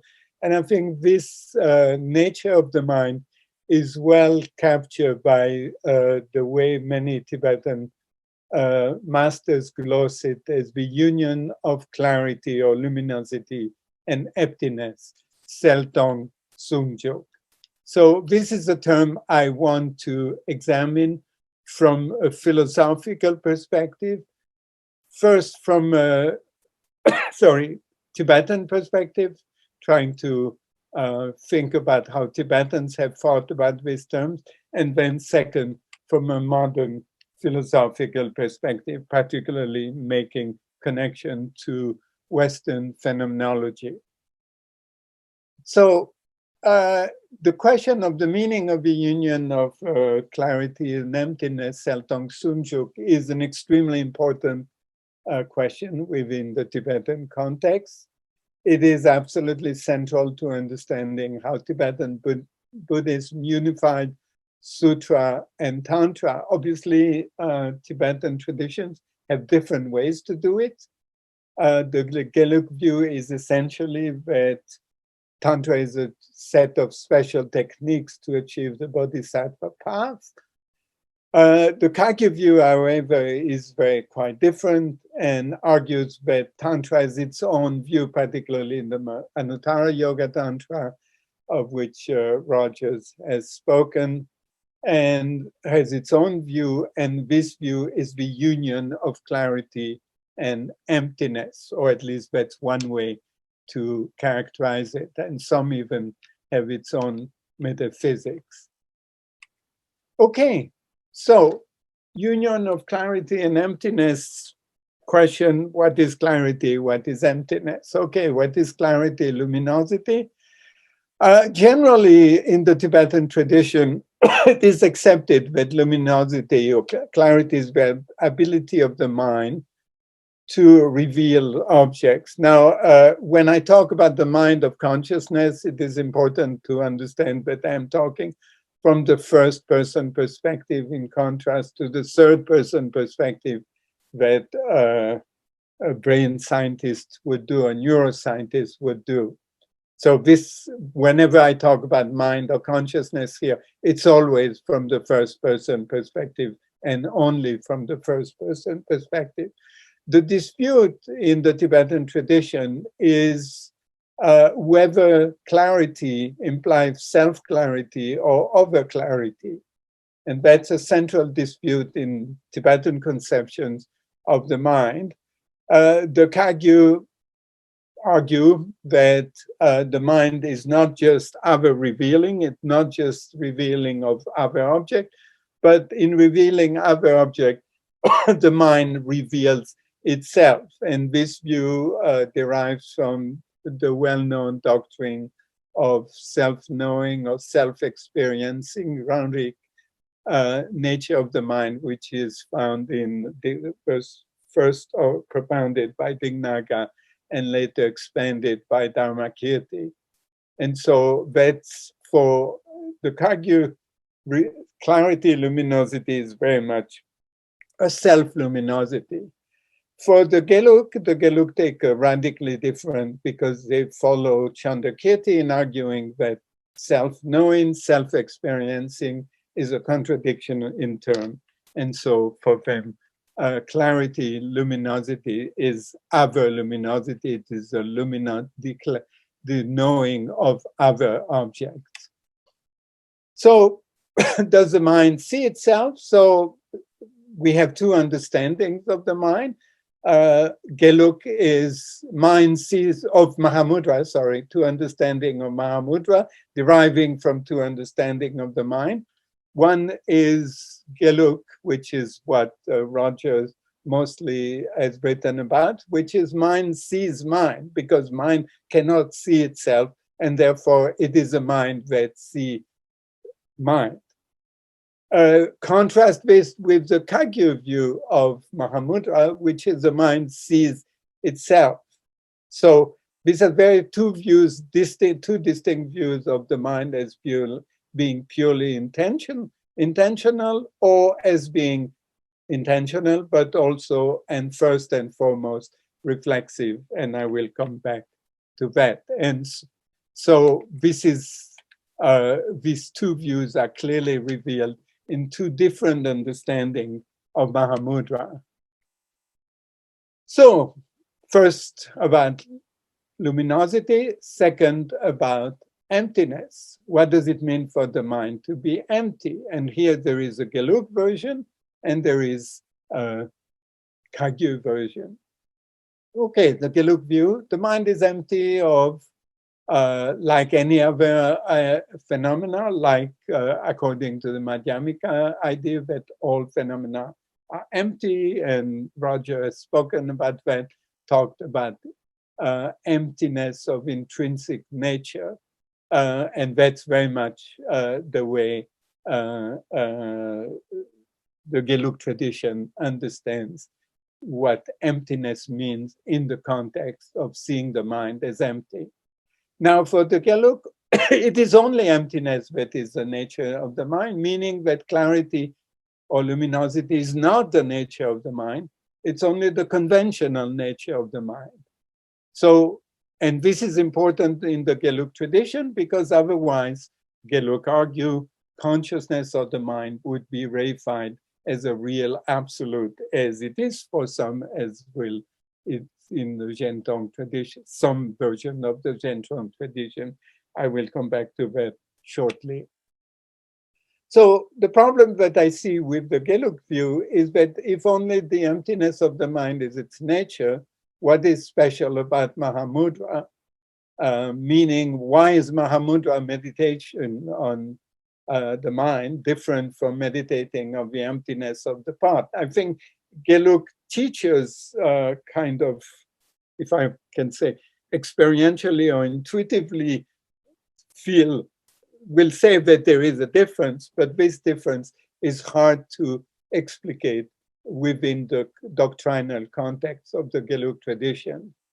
There are, for me, a strong suspicion that this exclusive focus on emptiness at the exclusion of luminosity is not true to the Indian sources, but this is a topic on which I will plead very limited competence, if not total incompetence. So this was the Geluk view. What is the Kagyu view? It's that it's not just emptiness, but the union of clarity or luminosity and emptiness is the nature of the mind. And the claim is that this is a special feature of Mahāmudrā to tap into this nature of the mind. Now, when the Kagyu talk about emptiness, there are two different ways to understand this emptiness, what I call self-emptiness, what Roger called intrinsic emptiness, right? Rantong, which is basically the non-findability, in this case, of the mind, according to classical Madhyamaka philosophy. And then the other emptiness of the extrinsic emptiness, Gentong, the mind is empty of being a conventional thing. The mind is other. So this is the contrast I wanted to draw between Kagyu and Geluk version of understanding what it means, what do these two traditions understand by the nature of the mind. Okay, now what do we make of these distinctions about the mind from a Western philosophical perspective? Well, two views of consciousness, obviously.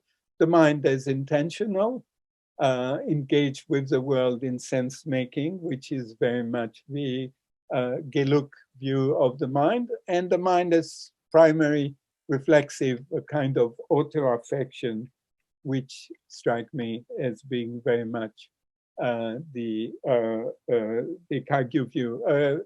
Obviously, a brief comparison is, I think, useful. And it's a brief comparison with phenomenologists, because I think Buddhist views about the mind being first and foremost taken from the first person perspective. I think they're best compared to similar views in the Western tradition of the mind from the first person perspective, namely that of the phenomenological tradition. So Husserl's obviously is a first and foremost order, and he held that intentionality is the essential characteristic of the mind. He saw the mind as an opening to the world,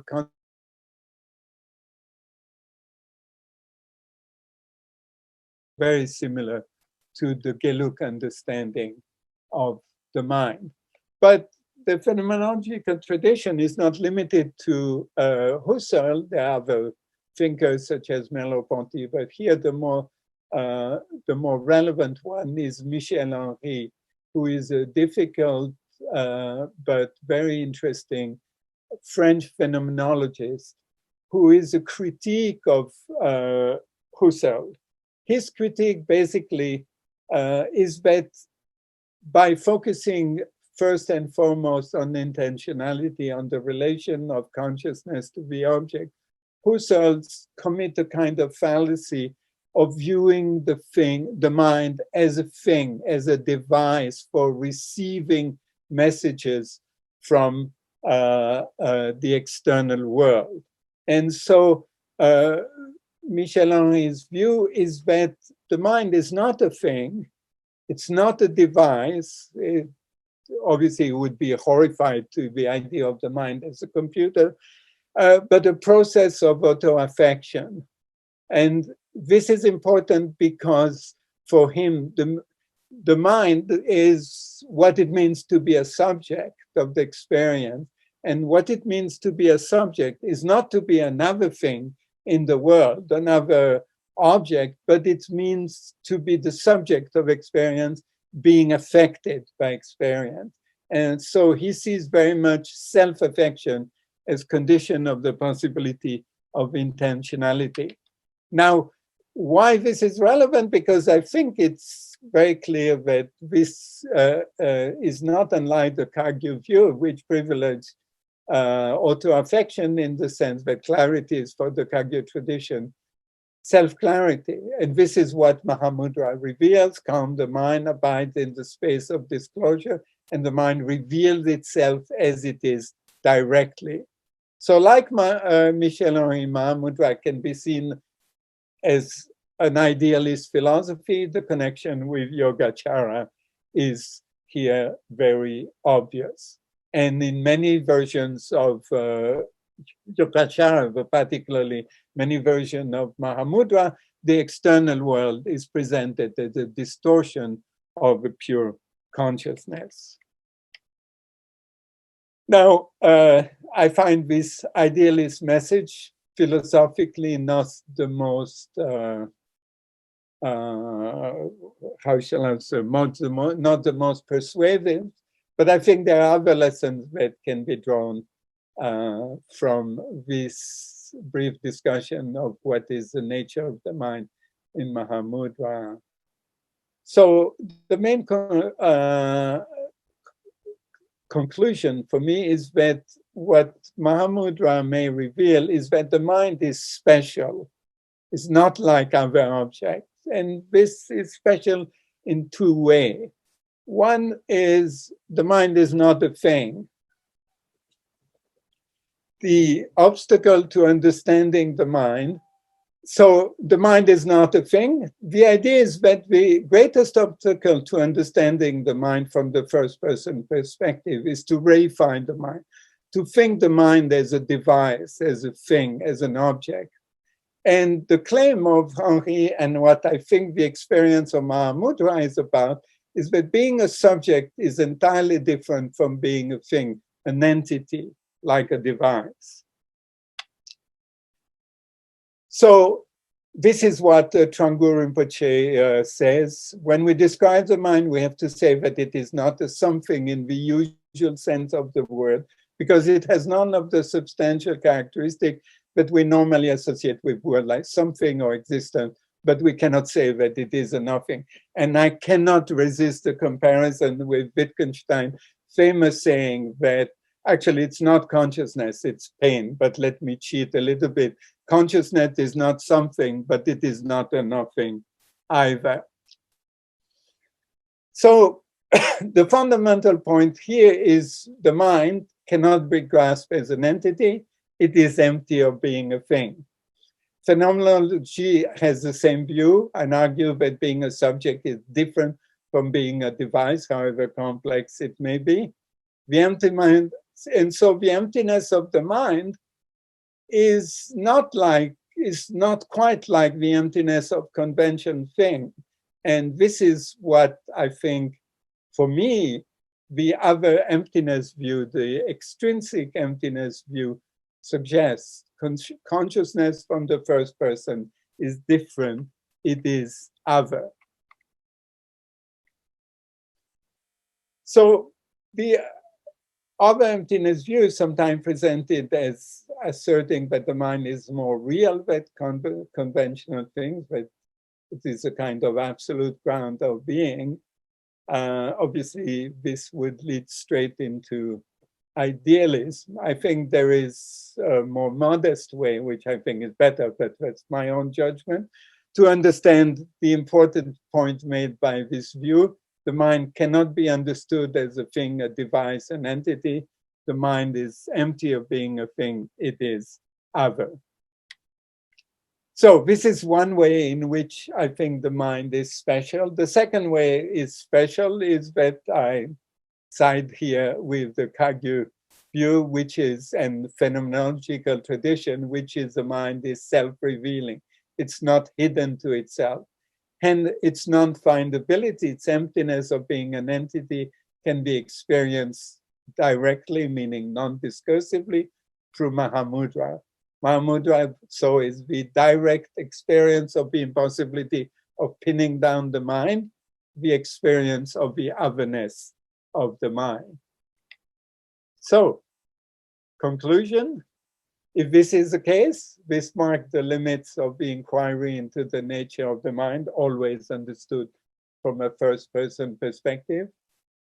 Mind cannot be understood as a thing, as a device. It is a way of experiencing the world, not an entity. The nature of the mind forever escapes our entitarian thinking, our attempt to pin down the mind in terms of being an object, in terms of being a thing. Does it mark the limits of scientific inquiry?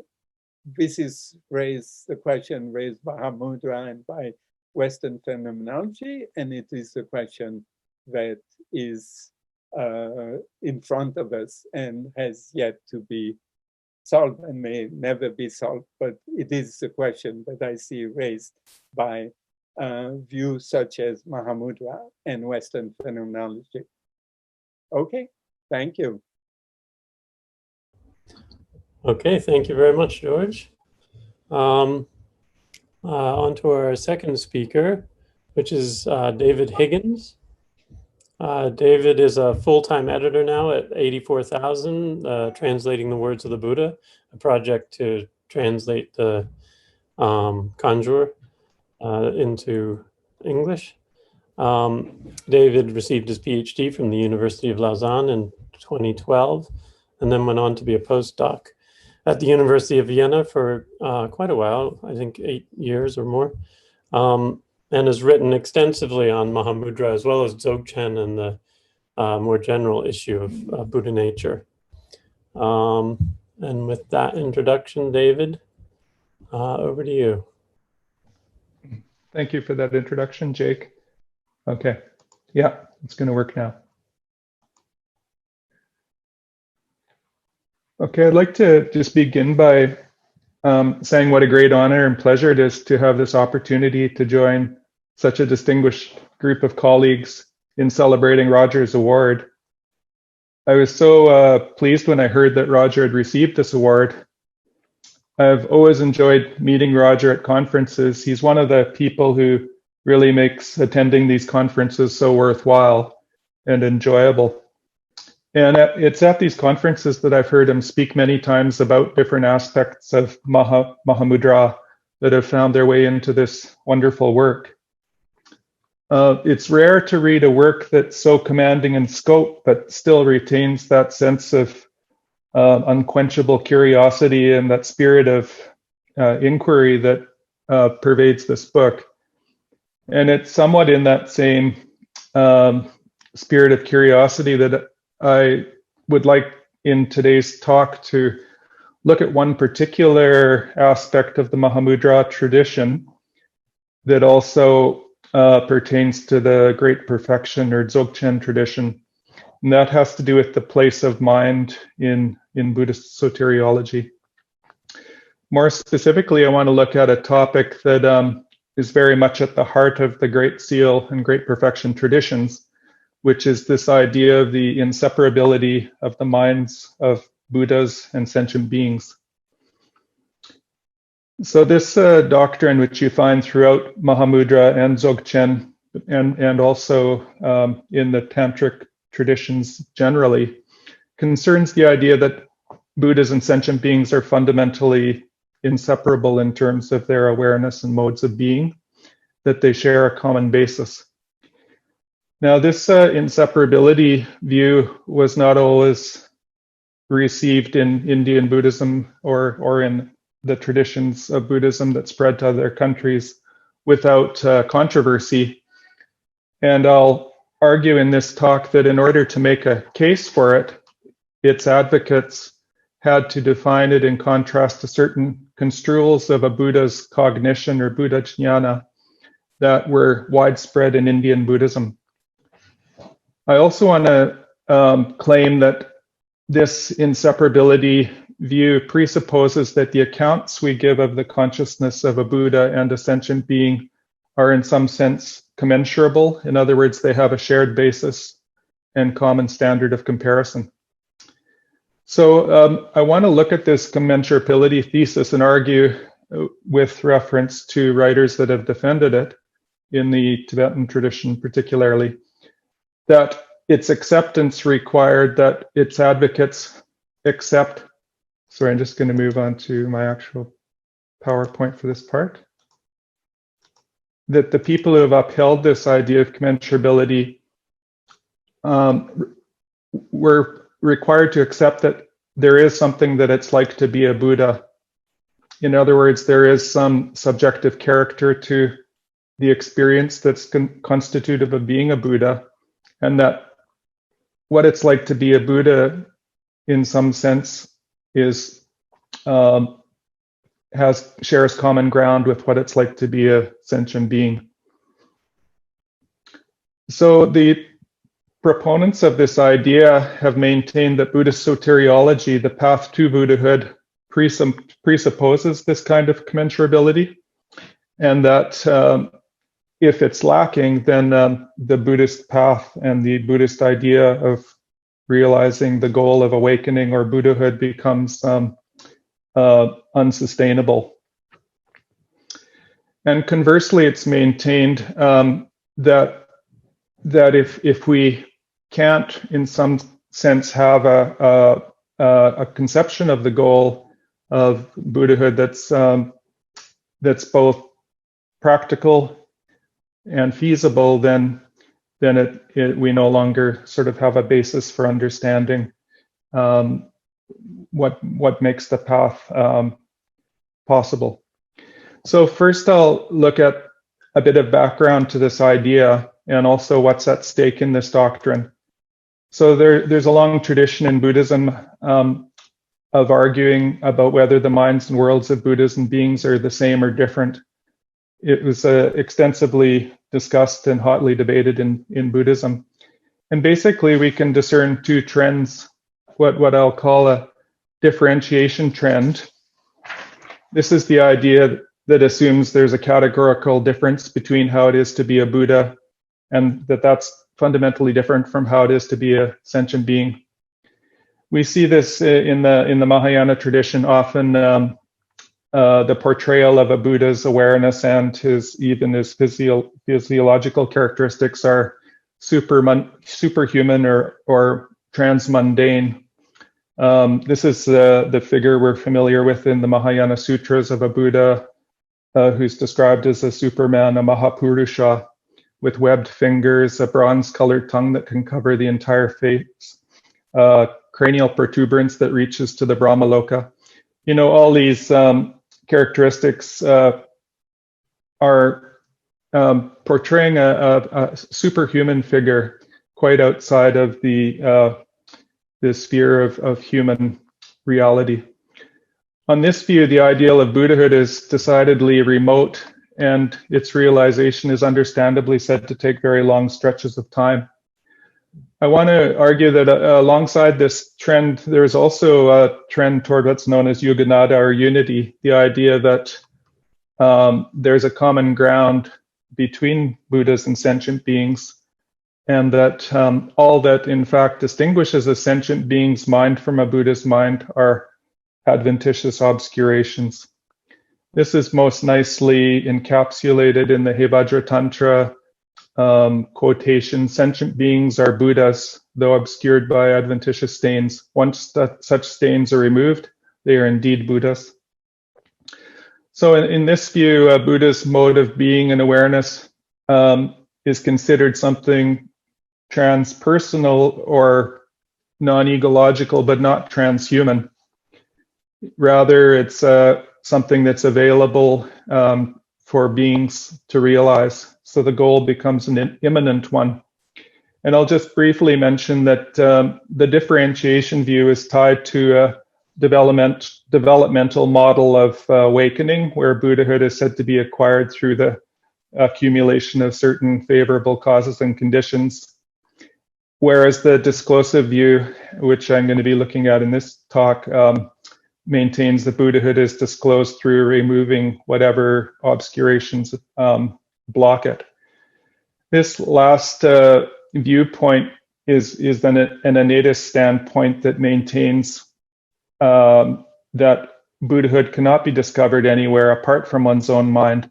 This aphorism is found in certain Mahayana sutras, but is pervasive in the Dzogchen and Mahāmudrā literature.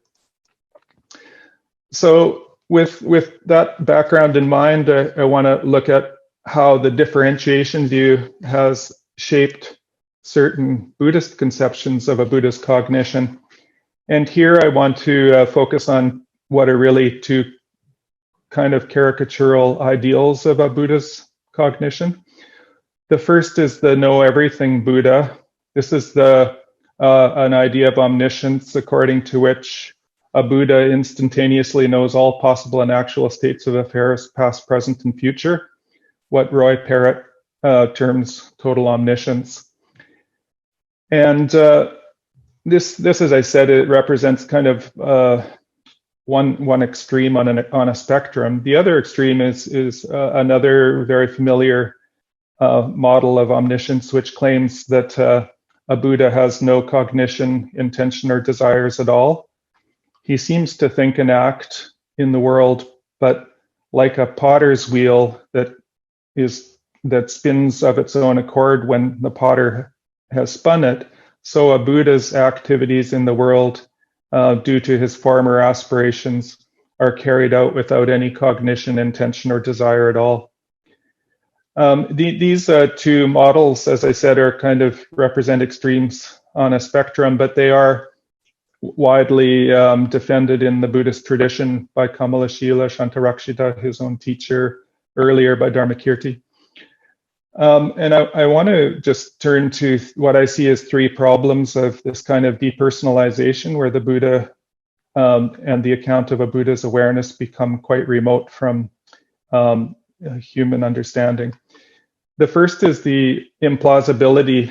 This is both represent ideals of Buddhahood that are difficult to believe, but they're also difficult to square with what we can glean from the Buddhist tradition about the Buddha's life. Tradition relates that the Buddha taught for some 45 years, continually adapting his teachings to suit the diverse individuals or groups he was addressing in accordance with their varying aims, dispositions, and values. So in short, what we learned from the sort of Buddha legend, if you like, is that his teachings were situational and that they were also dialogical. And this becomes very hard to maintain with the view that the Buddha knows everything, because he wouldn't have to ask any questions. And in the Buddha stories, he's asking questions all the time. But also the know-nothing Buddha, we end up with the view that the Buddha was simply on autopilot, acting in a way that Mark Sideritz colorfully called the robo-Buddha, where he doesn't have any consciousness, no feeling, but simply is playing out former aspirations. So the second point or problem of depersonalization is the unverifiability. It's very hard to produce any evidence for either of these types of omniscience, and it really, these portrayals lie outside the sphere of verification. So if our account of how things are is to be supported by our best phenomenology, then this clearly, these portrayals clearly are outside of that sort of framework. But finally, we have to ask the question of the desirability of these types of omniscience as goals. Even if these types of omniscience turned out to make sense and could be verified, we have to question whether the goals they represent are humanly possible to realize, and even if so, whether they are worthwhile pursuing. So these are some questions I've just personally had as I've looked at this problem of Buddha jnana. And within the tantric traditions, and especially I would say in the Great Perfection and Great Seal traditions in Tibet, we do find answers to them. So we don't need to really look outside of the Buddhist tradition to meet these kinds of objections. We can sort of put forward arguments against these depersonalized views that are either reprising criticisms voiced by Mahāmudrā and Dzogchen thinkers themselves, or that we're able to reconstruct from unexploited implications of their criticism. So one interesting argument against the differentiation view is by the 9th century Dzogchen master Jnana Kumara on the question of whether the minds of Buddhas and beings are the same or different. He says, now, were the mind of a Buddha and the mind of an ordinary being different, it would absurdly follow that Buddhas and beings would have different natures. Since they would thus be essentially different with no connection between them, it would be impossible for them to pursue spiritual goals, impossible to realize Buddhahood, impossible to abandon defilements or to purify obscurations. There would consequently be no point in the Buddhist teachings. This would indeed presuppose the extreme of independent eternalities. Sosortakpa is the term for that. And what I take him to mean in that last statement is that if there's no sort of way to connect these two mind streams in a way, that if the minds of Buddhas and sentient beings are entirely separate, then they would just sort of continue each in their own line without any link between them. I'll also look briefly at one critique of the no cognition view. It's a kind of disguised criticism which you find frequently in Tibetan texts, because the 8th Karmapa was himself a strong proponent of the Prasangika tradition of Nagarjuna and Chandrakirti. But he, like some earlier Madhyamaka thinkers, had real problems with the idea that Buddhahood consisted in a complete state of unconsciousness. So here he says in his Abmochakchen Gi Zudnatuk Dupiter, when scholars state that Buddhahood is a euphemism for emptiness, in other words, that the realization of Buddhahood just consists in sheer emptiness, they argue that wisdom and the Buddha powers are of provisional meaning. But in believing that these depend solely on former aspirations, they've lost sight of the definitive meaning.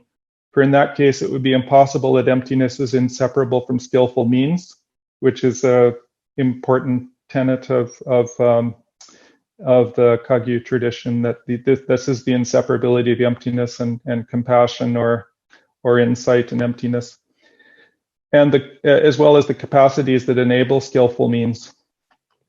And also that these two are reciprocal by nature, so you lose this, what's considered important, the unity of the two. As for the assertion by some people that a Buddha's wisdom and deeds are due solely due to the power of former aspirations, that's not admissible at all. Why not? Because if the bodhisattvas on the 10th level have 10 powers, then Buddha should have attained limitless powers. So the idea that his wisdom and powers must depend solely on former aspirations implies that a Buddha's skillful means are of diminished scope. So really what he's saying here is there's a logic of enhanced powers and capabilities that you find as you ascend through the Buddha levels. So then why do you hit this sort of blackout once you reach Buddhahood, where you've lost all of those? So I want in this final part of the talk to just look at moves that are made within the Kagyu tradition, as well as in Dzogchen, toward what I call a non-reificatory account of cognition. This is an idea that you can have a talk about mind and mental factors that regards them not as entities or things, but rather as sort of umbrella terms, or as convenient ways to just talk about things that are of importance. And this is tied to a view of the path to awakening as the progressive de-reification of the mind, or as George was pointing out in his talk, the idea that leads to the idea that there's no longer any sense in which mind can be regarded as a real entity having real properties. So this I would say has two sort of strands that you can see in the Kagyu tradition as well as in Dzogchen. One is a process of phenomenological de-reification. This is the type of practice you find in Mahāmudrā as well as Dzogchen, where you investigate the mind and try to find whether it has any source, any characteristics such as color or shape, whether you can locate anything about it that would lead you to suspect that it might be a thing. And this unfindability or emptiness leads, I would say, to a very rich and complex understanding of phenomena as concretely lived, to an understanding of conscious experience as something that has no foundational grounding at all, but is nonetheless very complex and nuanced. And I think in both the case of great perfection and great seal traditions, it leads to these very useful phenomenological distinctions between adventitious and innate modes of consciousness. Mikyo Dorje puts it probably the most succinctly in a text which is actually a response to questions by Lama Kampa, some unknown Tibetan in the 15th century, who simply asked the question, is there one mind or are there two minds? And Mikyo Dorje's response is to say that within, when you investigate the mind, you can discern that there's innate mind, Nyugme-sem, as well as an adventitious mind, Loburgi-sem. And he describes these as two concurrent but non-convergent streams of cognition that exist in each being. And he goes on in this very interesting short text to say that the whole path to awakening consists in the progressive familiarization with innate mind, which becomes increasingly manifest to the extent that all the mistaken identifications that make up the adventitious mind are dissolved. So these two streams, in a sense, the adventitious stream disappears eventually into the innate stream. So that's on the side of phenomenological dereification, but you also find that it plays into interpretive dereification. In other words, the kinds of explanation that you find in Kagyu or Nyingma doctrine. And in both cases, a lot of the leading scholars, especially from the classical period onward, either followed the Prasangika tradition, as is the case with Longchenpa and his successors in the Nyingma tradition, or what in the Kagyu tradition was called the Apratistana Vada approach, or the full name is Sarva Dharma Pratistana Vada, which means those who maintain that all phenomena, all dharmas, lack any epistemic or ontological foundation, that they're completely non-foundational.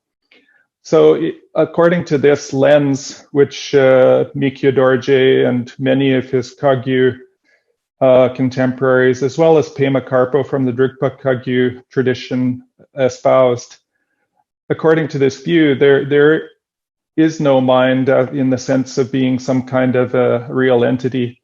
They deny that mind and other abstract psychological concepts stand for hidden entities, and that the distinctions they make are therefore phenomenological and normative. They're not ontological. They're simply ways of being able to distinguish between more or less adventitious or innate modes of awareness. And it's interesting, in Mikyo Dorje's works, he often regards these kind of concepts as he talks about them as role players, gochupa, terms is their usage in specific contexts. And there's a nice example of that that I haven't got on a PowerPoint, where he talks about the alaya vijnana idea along those lines. He agrees with Chandrakirti that there actually is no alaya vijnana if you're talking about some self-sufficient singular entity that you can discover. But on the other hand, the alaya vijnana plays the role of helping to account for various problems of continuity. And so there is a place for it, but you should never take it to represent something real. Similarly, in Longchenpa, after a long passage in which he sort of debunks the idea that mind can be discovered as some real inner entity that's available to introspection, he goes on to say, although we speak of self-occurring primordial knowing, that's right, Rangjung Yeshe, awakened mind and naked self-lucid open awareness, when using the convention of ostensive definitions, one should understand that apart from merely designating it in order to facilitate a knowledge of what these terms refer to, it in itself is deeply inexpressible. Otherwise, should one cling to these terms as denoting something real, one won't find something different from the Chittamatra conception of Svasang Vedana, the Rangrig, the cognition devoid of subject-object duality that's considered to be a mere auto-illumination. So what he's saying here is that these terms can be very useful for describing different modalities of awareness or conscious experience, but you shouldn't confuse them with being some kind of real entity that then figures in some sort of a realist ontology. So I just want to close by mentioning that probably the best way to really get at what it's like to be a Buddha is to look at the testimonial accounts of non-dual awareness, or of Buddha jnana, that you find in the Kagyu as well as the Nyingma literature. And if the time permits, I'll just touch on a few points that Longchenpa makes in one description of non-dual awareness in his commentary on the Chuyingzo. And I want to focus on what we can learn from these type of testimonial accounts that might in some cases be quite at odds with the construals of a Buddha's cognition that one meets in the Indian tradition. So the first thing that comes out in this particular quotation, that I don't have time to share the entire thing of, is that the non-dual awareness Longchenpa describes has a distinctly cognitive character. It's described as a kind of heightened self-awareness that's unhindered by objectifying and subjectifying activities. So I'll just quote what he says here that supports this. He says, "As all reference points dissolve into emptiness, so that you experience, hear, reflect upon, and know things as never before, awareness unfolds completely. You may then wonder, where have I gone? What is such a state in which thoughts never arise? For your consciousness is now wide open, and your sensation of what is happening is naturally free in its original state." And the second point is that we can gain from testimonial accounts is that the Buddha cognition actually has a subjective character. The what of experience may go, in other words, all the identifications with different configurations of what we encounter may go, but not the who. There's a kind of decentered or eccentric subjectivity here. So this passage captures that. He says, "Occasionally you may burst out laughing at how everything you do and see and hear passes fleetingly without any frame of reference. And you might notice yourself thinking, am I insane? Or perhaps everyone else is insane. Am I in the post-death bardo or in a dream? You may then think this awareness bursting forth in all its nakedness, as familiar reference points fade away, is fully present in everyone.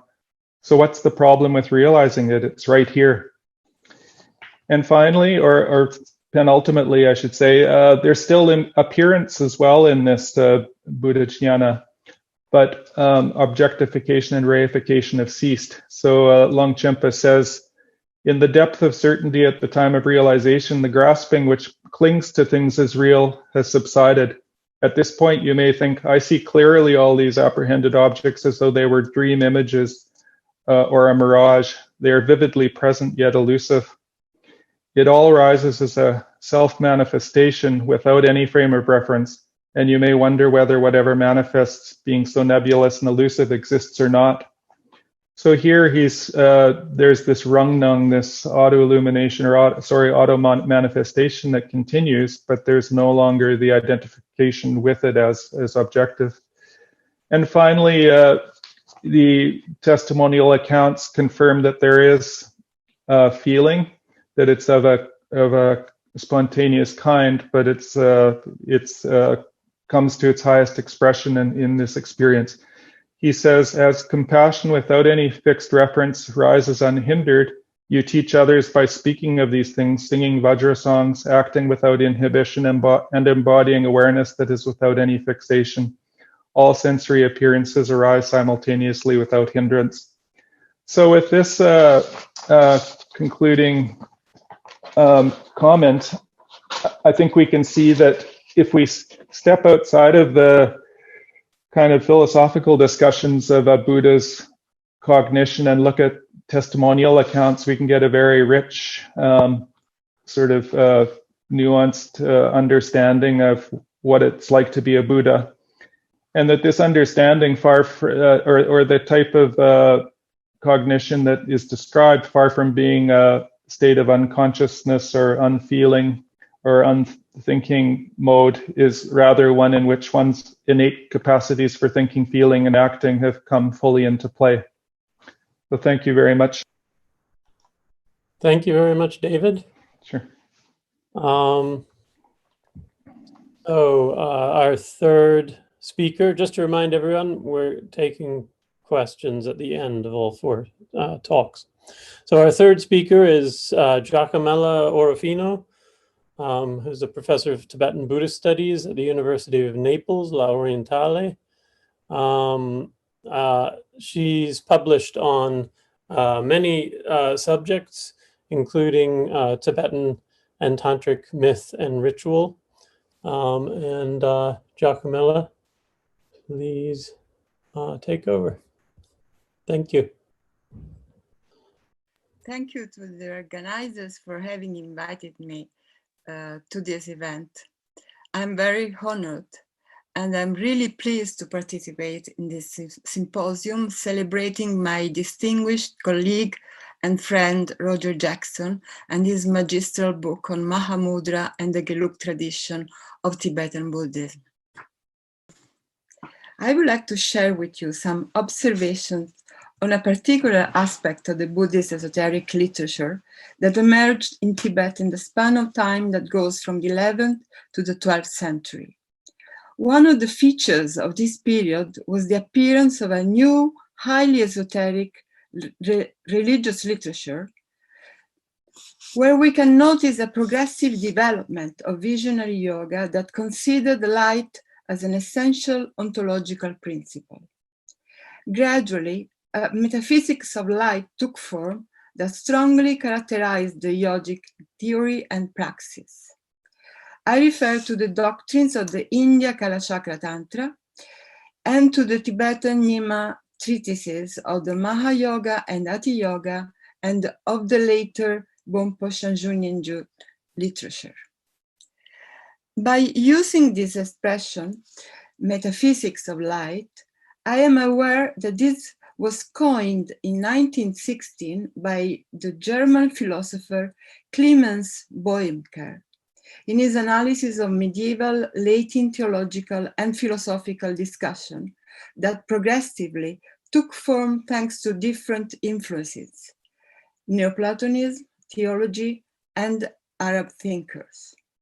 Robert Grosseteste was the most interesting representative of this philosophy, albeit the Western metaphysics of light was not a consistent structured philosophical system, but was very heterogeneous and diversified body of thought. Although I'm not flinging myself into a project of comparative study of philosophical and religious experience, I would like to draw a line between these two medieval worlds, at least in providing the definition of the religious phenomena I'm going to reflect upon with you today.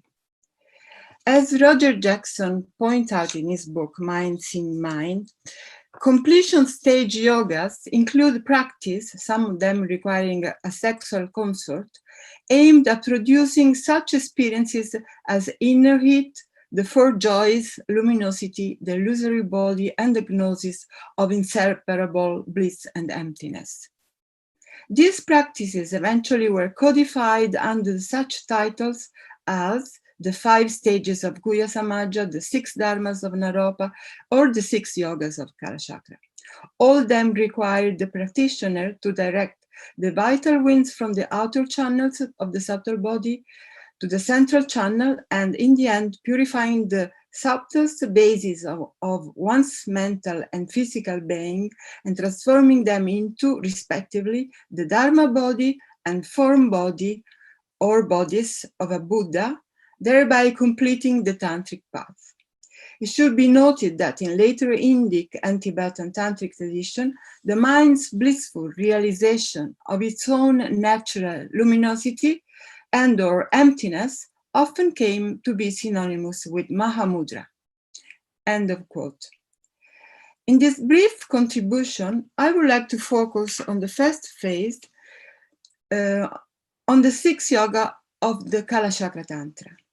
The Kalachakra literature, as is well known, represents the last phase of Indian esoteric Buddhism. It emerged in India at the beginning of the 11th century and was transferred straight away to Tibet by Indian masters, namely Somanatha, Samantha Shri, Shri Badabodhi, Vishvashri. These authors, together with Tibetan translators as Drogelonshera Racharab, Gyö Daweser, translated a vast corpus of Kalachakra texts that are now preserved in the Tibetan Kanjur and Tenjur collection. The Shadanga Yoga represents the core teaching of the Kalachakra system, thus, that as mentioned above, leads the yogin to attain the ultimate reality, the realization of Mahāmudrā, the radiant, blissful, and immutable wisdom.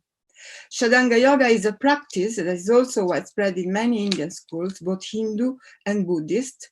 The name of the 6 limbs are very ancient and have been handed down over several centuries, starting from the Maitreya Upanishad, and in the course of time, they have assumed different meanings according to the different traditions.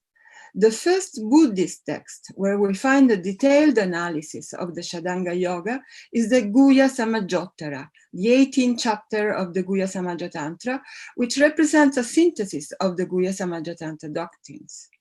Later, it was adopted in the Kalachakra Tantra practice with a different formulation where the visionary elements became very important.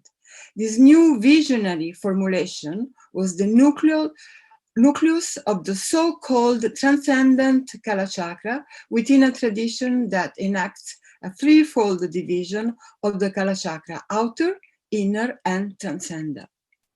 The first and most important source of the Kalachakra tradition where we find this new formulation is the Sekodesha, the longest fragment of the Mula Tantra. We find it also in 2 other very early treatises of this tradition, the Laghu Tantra Tika by Vajrapani and the Hevajra Tantra Pindartha Tika by Vajragarbha. The Sekodesha was commented by Naropa. I would like to briefly focus here to the specific innovative elements of these treatises, analyzing the description of the experiences and visions of light and their importance in the ultimate wisdom's realization process. During the 6 phases of the Shadanga Yoga, the impure breath, the fruit of dichotomous thought and the generator of samsaric vision is stopped. Prana is brought into mystical channel through particular techniques of breath control, and at the end of the process, the immutable wisdom is realized, and the impure samsaric breath, the aggregates, the organs are definitely purified and transmuted into their immutable condition. The first limb is called withdrawal. In the Kalachakra tradition, corresponds to an interiorization of the senses and of the sense object. Their ordinary activity ceases and they are turned in themselves. In this way, the physiological activity is stopped and the yogin sees everything in emptiness in a non-differentiated way. With the Guhya Samajja tradition, the result of this is the apparition of 5 signs. In the Kalachakra, the list does not correspond exactly, and we find an addition of other 5 signs. So in the Guhya Samajja Tantra, the 5 epiphanies of light are similar to mirage, smoke, flash of firefly, lamp, a cloudless sky. And in the Kalachakra, the first 4 epiphanies correspond to those of the Guhya Samajja, while the 5th is similar to a flash of flame, Jwala, and the other 5 are added, similar to the moon, the sun, the darkness, flash of lightning, an iridescent sphere, Mahabindu, Tigleche, followed by the universal form of clear light, Vishvabimba. In the commentaries, it is specified that in order to let the first sign appear, the yogin has to meditate in a closed, dark place where no light must filter in. This yoga is called the night yoga or yoga of space. The next signs will appear by engaging in daylight yoga or the yoga of the roofless space. That is a practice performed with one's back to the sun in a space surrounded by 4 walls, but without a roof, whereby the only things the yogin sees is the empty sky. Staring at the empty sky without moving the eyes, the yogin will see a sphere, a tigla. Inside the sphere, a black line will arise, whence rays of shimmering light will emanate. In this line, there will appear the omniscient form, like the sun in water, without hindrances, full of color, possessing all aspects of one's own mind without any objective consideration. This final science, which embraces the vision of the entire universe, is also described as the image of Buddha, Buddha Bimba, or again as image of emptiness, Shunyata Bimba. In Aropa Sekodashatika, it is described as a pure, translucent vision of the three worlds, endowed with all their aspects, and corresponds to the realization of Sambhogakaya. It is interesting to note that according to the Choju Munsel of the commentary of the Mahayoga Guyagarbha Tantra by Longchenpas, also in the Guyagarbha Tantra tradition, there is mention to 10 sides, not 5, although their names are different.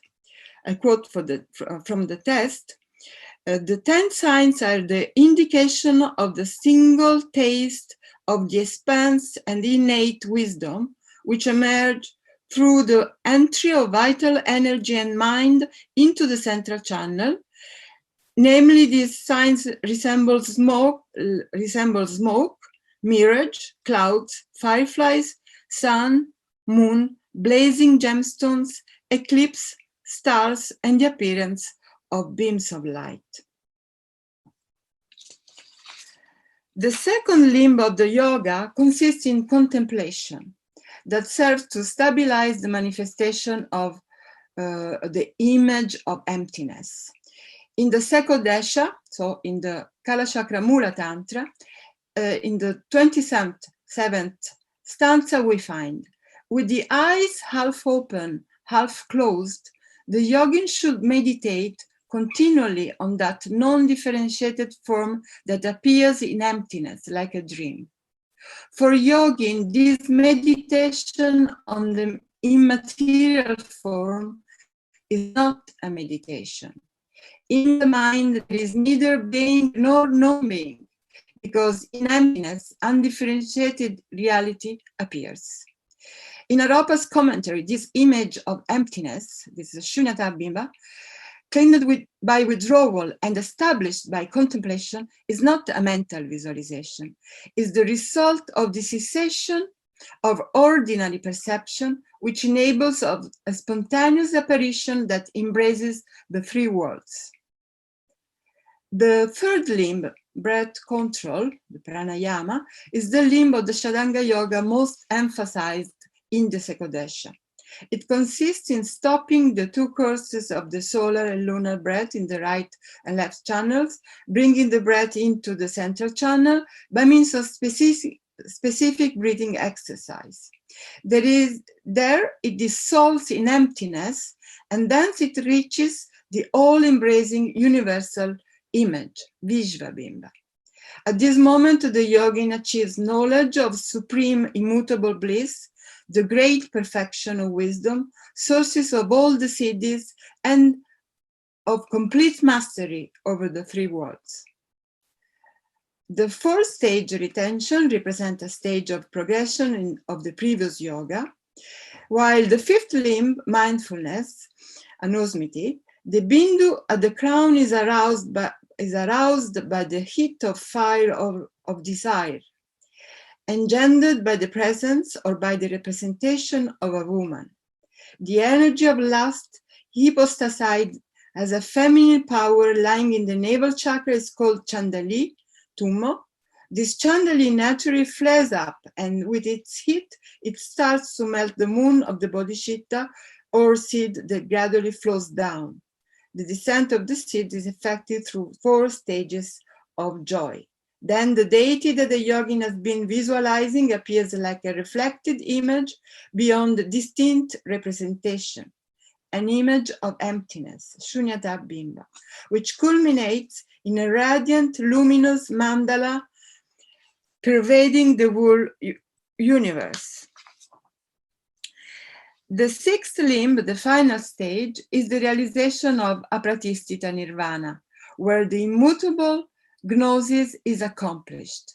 The yogin attains the pure body by dissolving the impure samsaric breath of 1 day and night cycle. In this way, karmic breathing is completely eliminated. The body becomes filled with instant of the supreme immutable wisdom that are no longer karmic breathing, but correspond to the complete purification of the coarse body into its ultimate reality. At the end of the coarse and impure elements of the physical body are completely purified and transmuted into their immutable condition, coalesce in a single essence and manifest through the state of enlightenment accomplished in a single instant in a condition called empty sphere, Bindu Shunya, Tigle Tompa. According to Lagu Kalachakra and Vimalabhava, at this stage the yogin experiences a condition free of differentiated representation, is completely merged into the great all-pervading ecstasy, Paramakshara Sukha. His physical body is transformed into a spiritual body, defined two in one, Yuganada, Sunju. He is purified by luminous mandala that shines forth from the Jnana Bimba, or Shunyata Bimba, and so image of emptiness, and also radiates from the pores of his own body. As mentioned above, soon after its apparition in India at the beginning of the 11th century, this literature was transferred to Tibet, where it was well received. In the same period, we can observe the emergence of Tantra in the Nyima and Bon tradition, where we find similar ideas and images of light. As for example, the daytime yoga and the nighttime yoga, or dark space yoga practices are very similar to the Dzogchen tradition practices of the meditation on rays of light or in dark places, both in Nyima and Bonpo schools. I think that evidence of what I call the metaphysics of light in these traditions should be found in a cycle of heterodox literature that is called the Nyima Jurchudun, the 17 tantras of the ancient schools, in the larger collection of the Nyima Gyubun.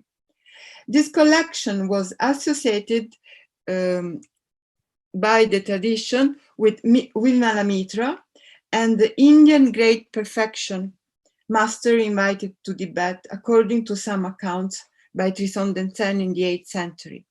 Vimalamitra's Tibetan student Nawantin Zinsampo was said to have concealed this teaching after the master went to China. The discoverer was Neten Damalungel, who proceeded to transmit these teachings to Chetsun Senge Wanchuk. So the Nyingtik material were at the heart of the great profession Buddhism. They represent, in my opinion, a re-elaboration in an innovative way of the earlier 9th-10th Dzogchen treatises as those found at Tungkwang, and had a considerable influence upon Longchenpa and other later Tibetan masters. In the Great Perfection, visions represent the culmination of various meditative techniques. These practices were organized in 2 stages called cutting through, Triche, and direct transcendence, Degel.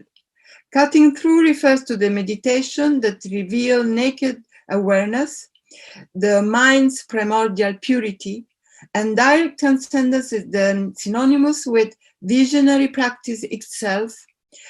It represents the pinnacle point surpassing ordinary experience.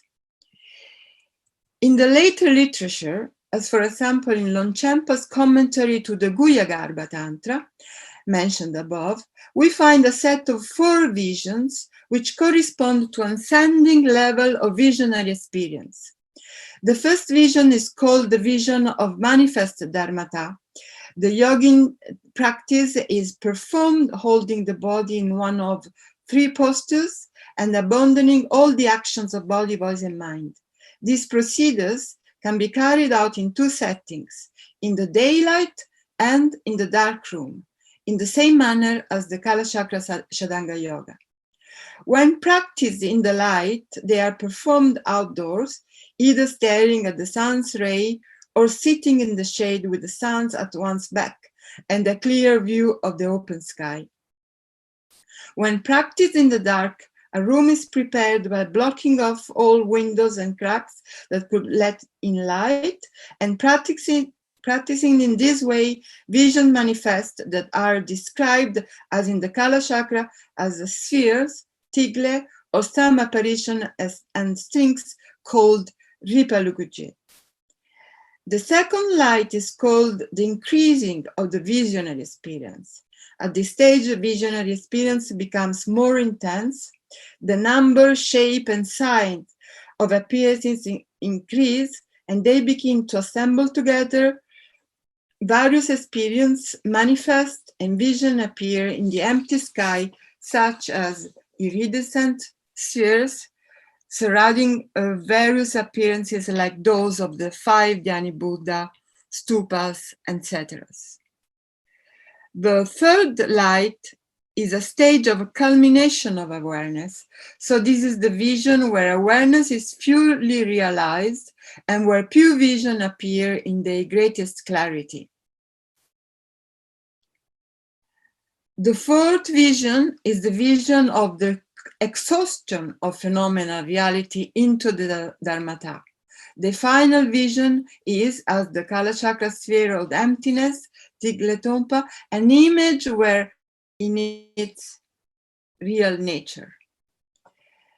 Definitely, there are major differences between the visionary practices in the Kala Chakra Tantra and those of the Dzogchen tradition.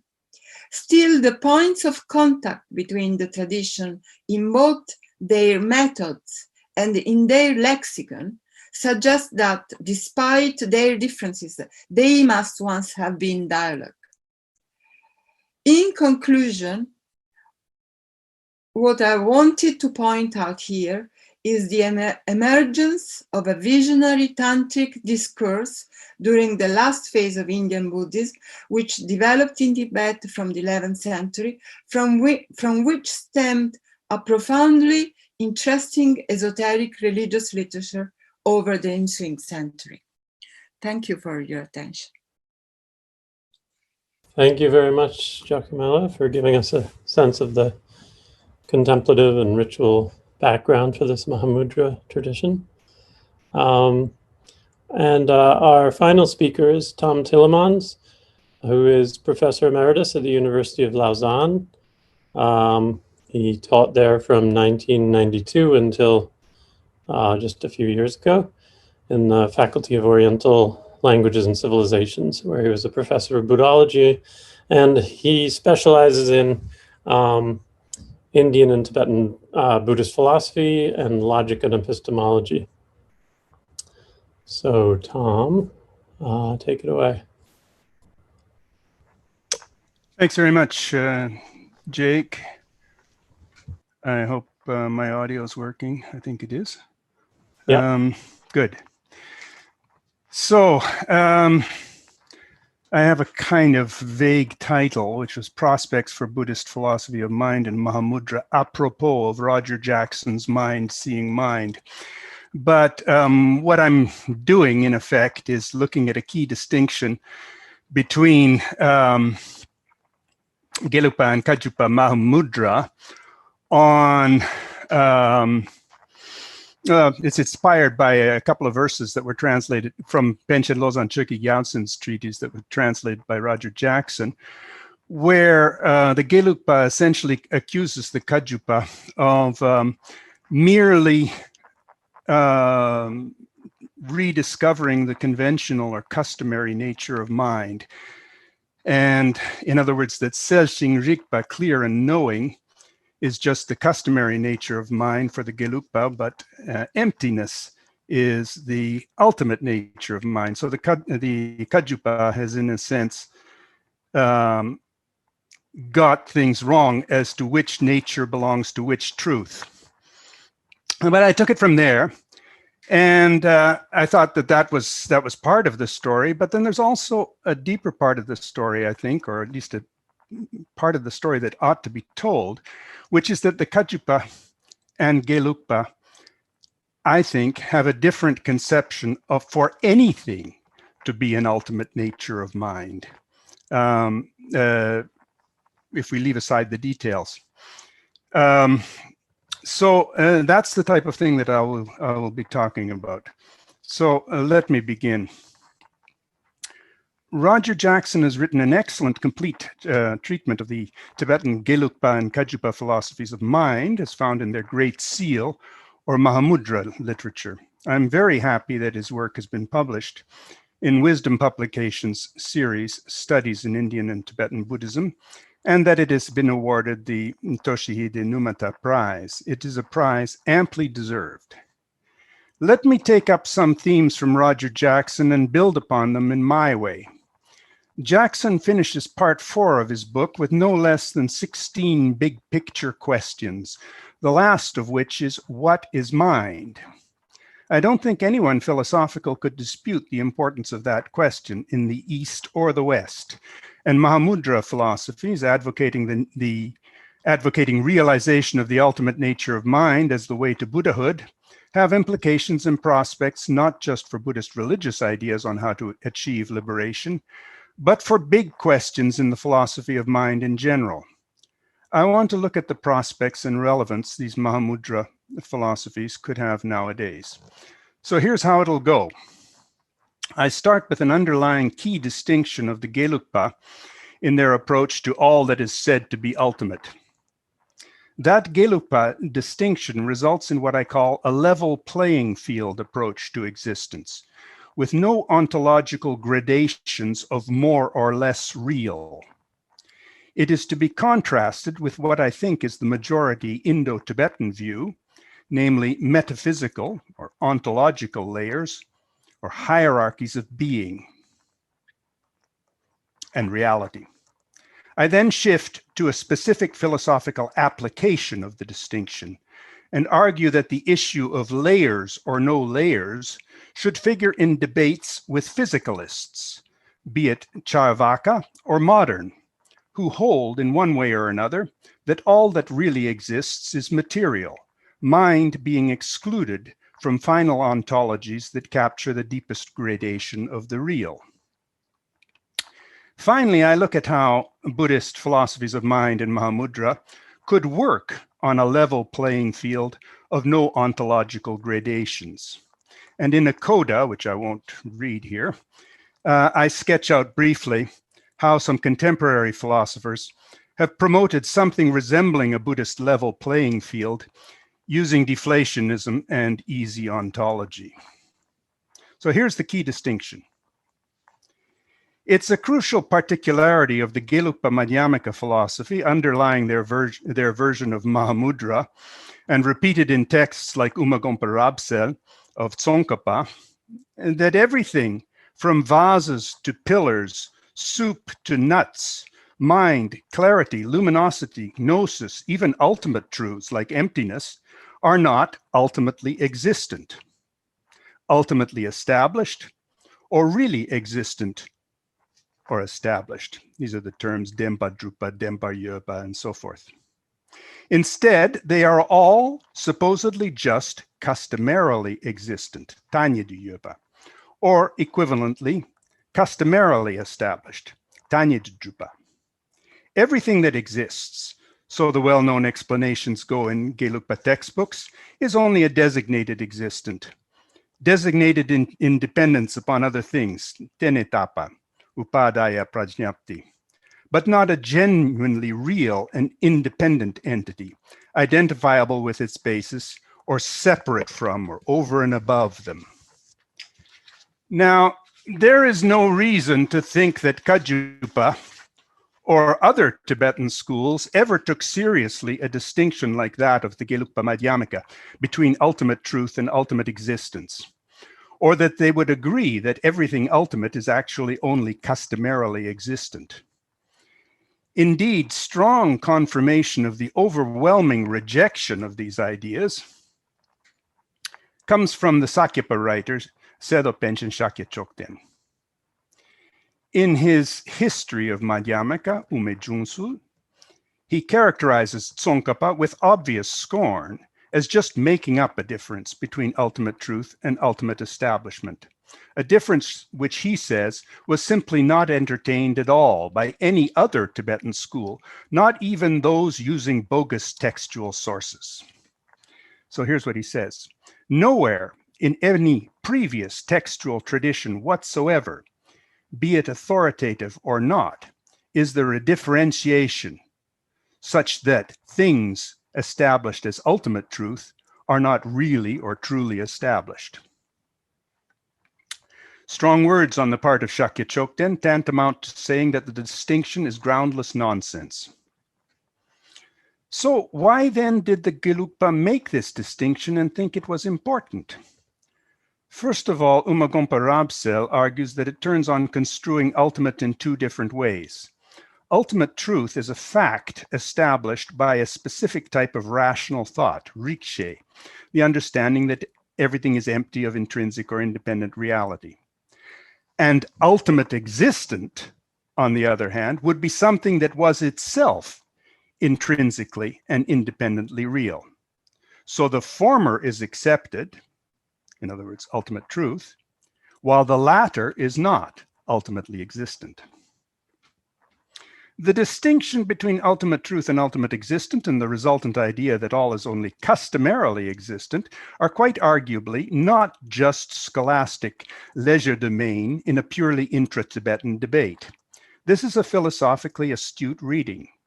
It can be understood, as does Tsongkhapa and Kedrupje, as implicit in the key Indian stance that emptiness itself is not really established, that emptiness is itself empty. Moreover, it allows one to say, as do the Gelugpa, and contrary to many other Madhyamikas, that ultimate truths and customary truths alike are full-fledged truths, both backed by means of knowledge. This keeps normativity of truth and avoids what I have termed elsewhere dismal relativism, where true and false would be just what most or all people at some place and time think they are. Finally, it also provides a nice clean way out of a recently oft discussed paradox that the ultimate truth is that nothing, including ultimate truth, is an ultimate truth. Some colleagues and friends take this paradox as genuine and profound. Tsongkhapa's followers clearly wanted a way out and did not have any affection for this or indeed any other paradox. To distill Tsongkhapa and Kedrupje, we could get out of all the above-mentioned problems by using subscripts to show the two senses of ultimate at play.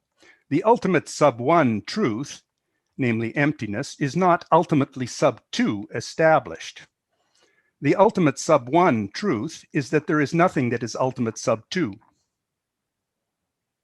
If we adopt Thupten Jinpa's suggestion, ultimate sub-2 can be understood as akin to absolute, a type of being that has aseity, complete independence from all else. In that case, the key Gelugpa point becomes the ultimate sub-1 truth is that nothing has absolute existence. That statement is philosophically astute and is completely unparadoxical. The mantra is worth repeating. Ultimate truths are ultimate truths and are established by rational means of knowledge or pramanas. They are just not ultimately or absolutely established. They, like everything else, are only customarily established. We could call the Gelugpa approach a level playing field approach to the two truths and metaphysics. Level in the sense that nothing amongst the two truths and the two natures of anything has a greater claim to being what there is, or being established, or to any deeper kind of existence. There are no degrees or gradations to existence.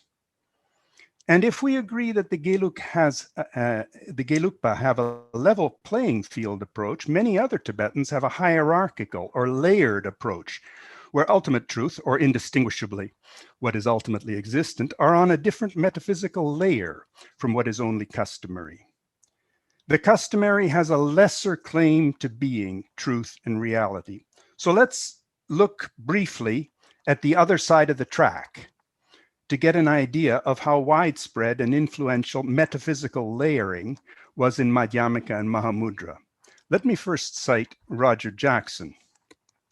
Kajupas are more inclined to see the ultimate as thoroughly transcending the conventional, which does not, in the end, have real status as a truth. I think that's largely so. It's certainly so for the Shentongpa, the exponents of other emptiness, and for the Kajupa, sympathetic to the Jonangpa school. True, there were Kajupa writers who in one way or another would dissent from the views of their more hardcore Shentongpa co-religionists and those of the Jonangpas. The Jonangpas had notoriously said that the ultimate is a permanent real entity, Tatma, and that the customary is only lo chuing o yerba, existent just for mistaken minds. The dissenters emphasize instead transcendence of all divisions due to discursive thought. That said, some form of layering seems difficult for the dissenters to escape too. The ultimate, or sometimes the unity of the ultimate and customary, outranks the merely customary as having a significantly greater claim to what there is. And it is identified with the real, Dekonanyi Tattva, the nature of things, Chunyi, Dharmata, or Dharmakaya, even if there is the caution that we should avoid Jonangpa-style hypostasis of it as having genuinely this or that attribute.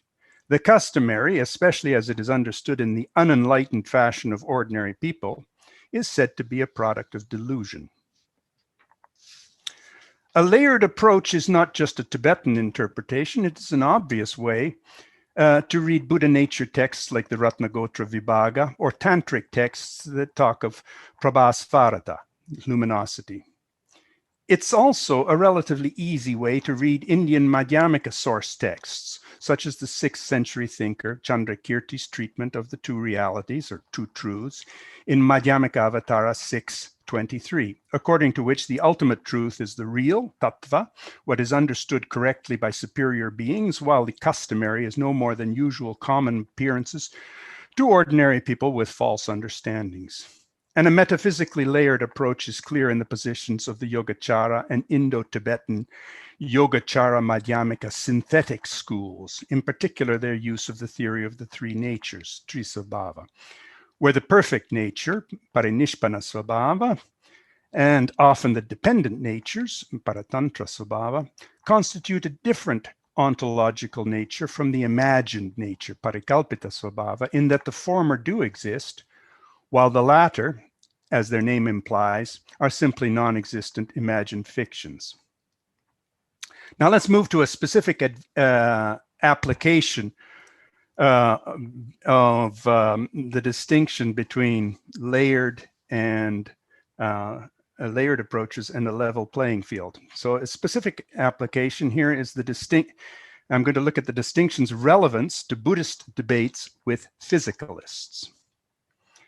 At this point, we can leave this broad brush historical and textual exegesis and go back to talking about the main subject of Mahāmudrā, the nature of mind.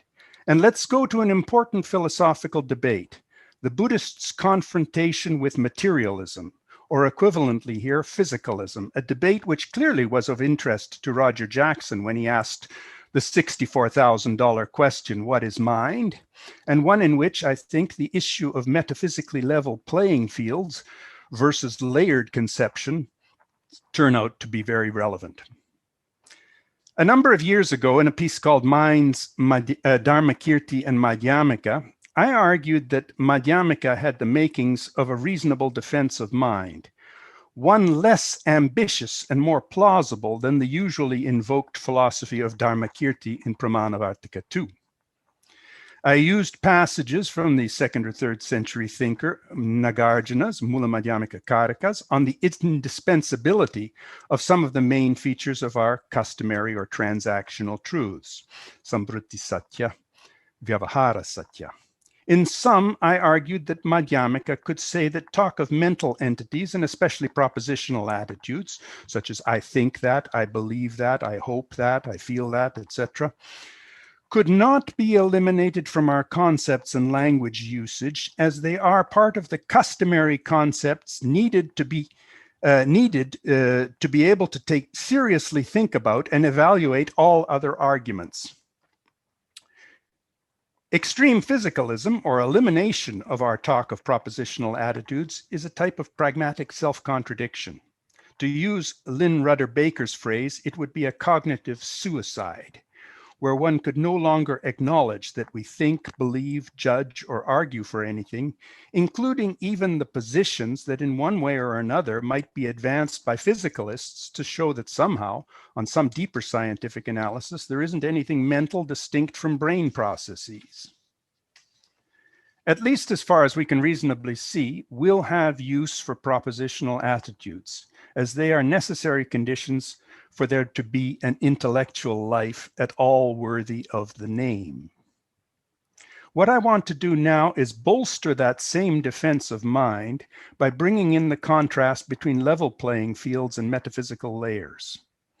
I think that there are good reasons to prefer a level playing field Gelukpa style, with no layers, where mind's existence, like that of anything else, is only customary, and where ultimate matters, scientific matters, or everyday matters exist in the same way, no more, no less.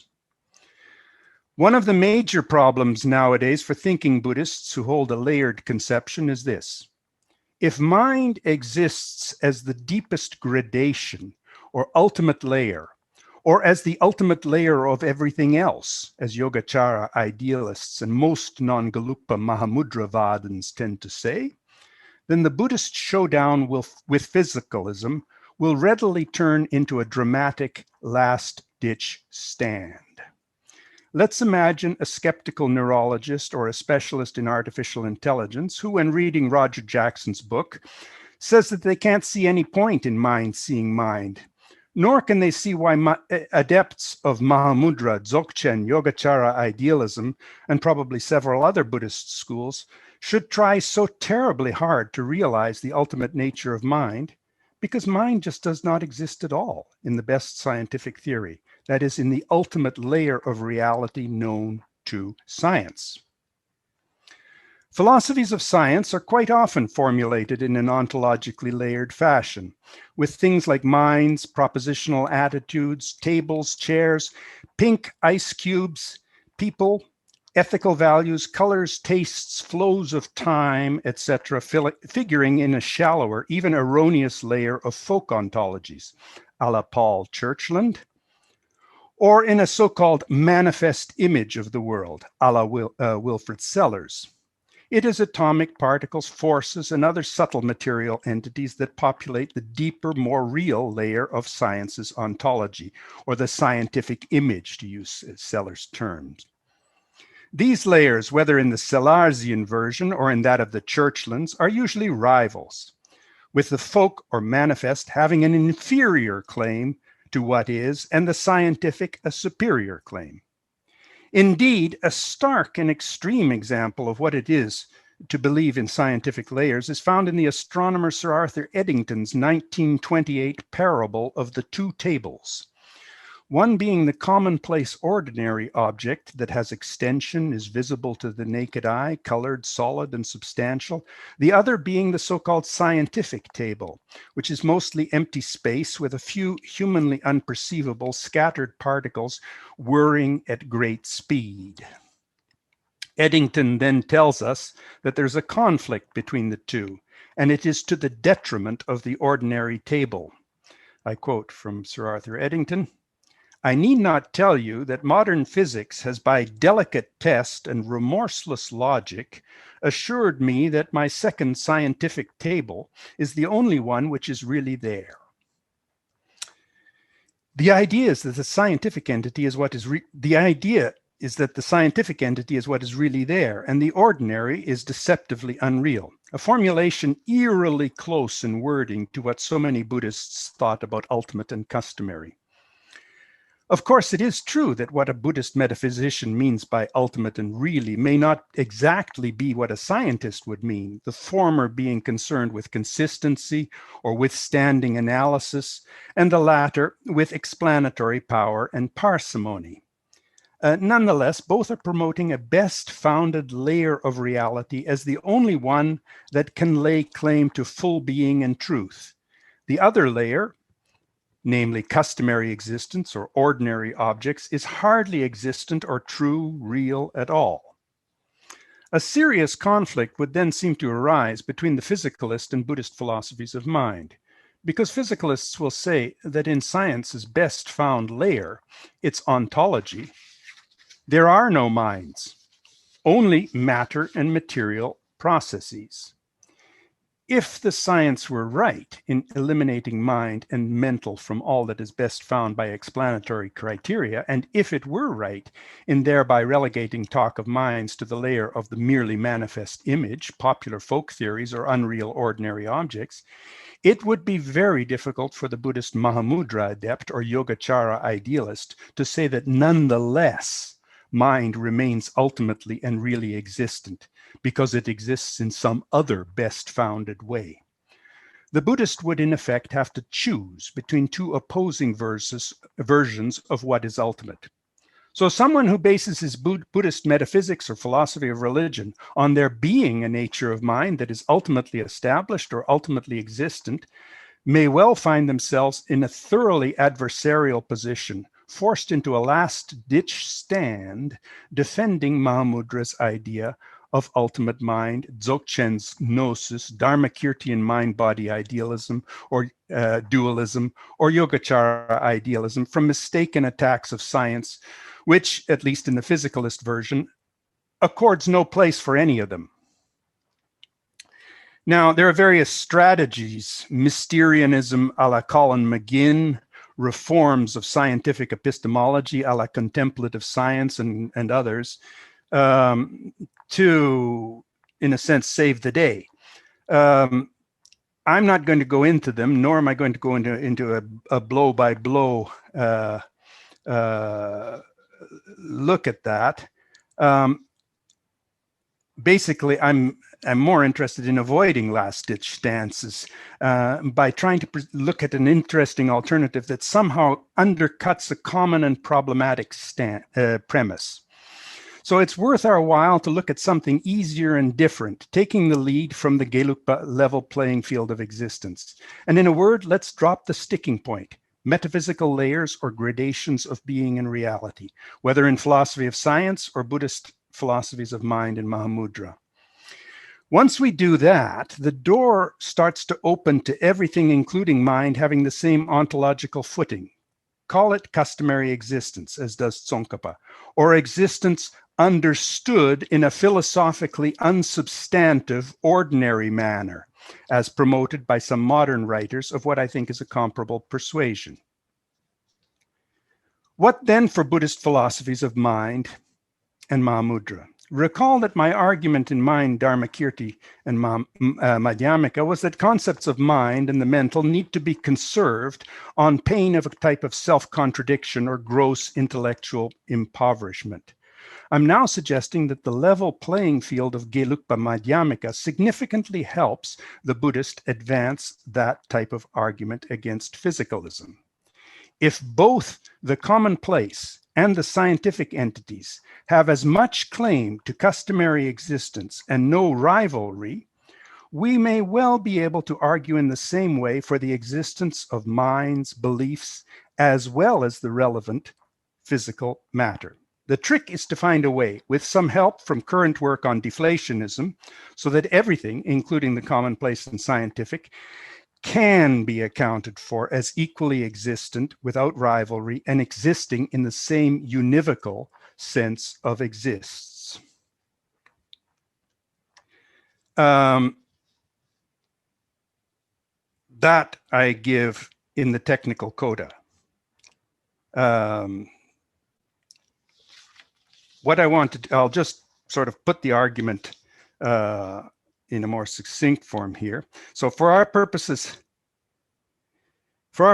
now, in order to get a basic picture of a Buddhist argument for mind, let's take this future coda as a promissory note and look at the consequences if deflationism about existence is made to work across the board. Amy Thomason, taking her lead from Rudolf Carnap, has elaborated a deflationary approach to ontology in considerable detail, called easy ontology, reformulating traditional metaphysical issues about the existence of disputed entities as internal, easy questions about what categories of terms figure in adopted language frames, and whether application conditions for those terms are satisfied. These internal questions are to be contrasted with external, pragmatic questions about whether we should continue to use those language frames.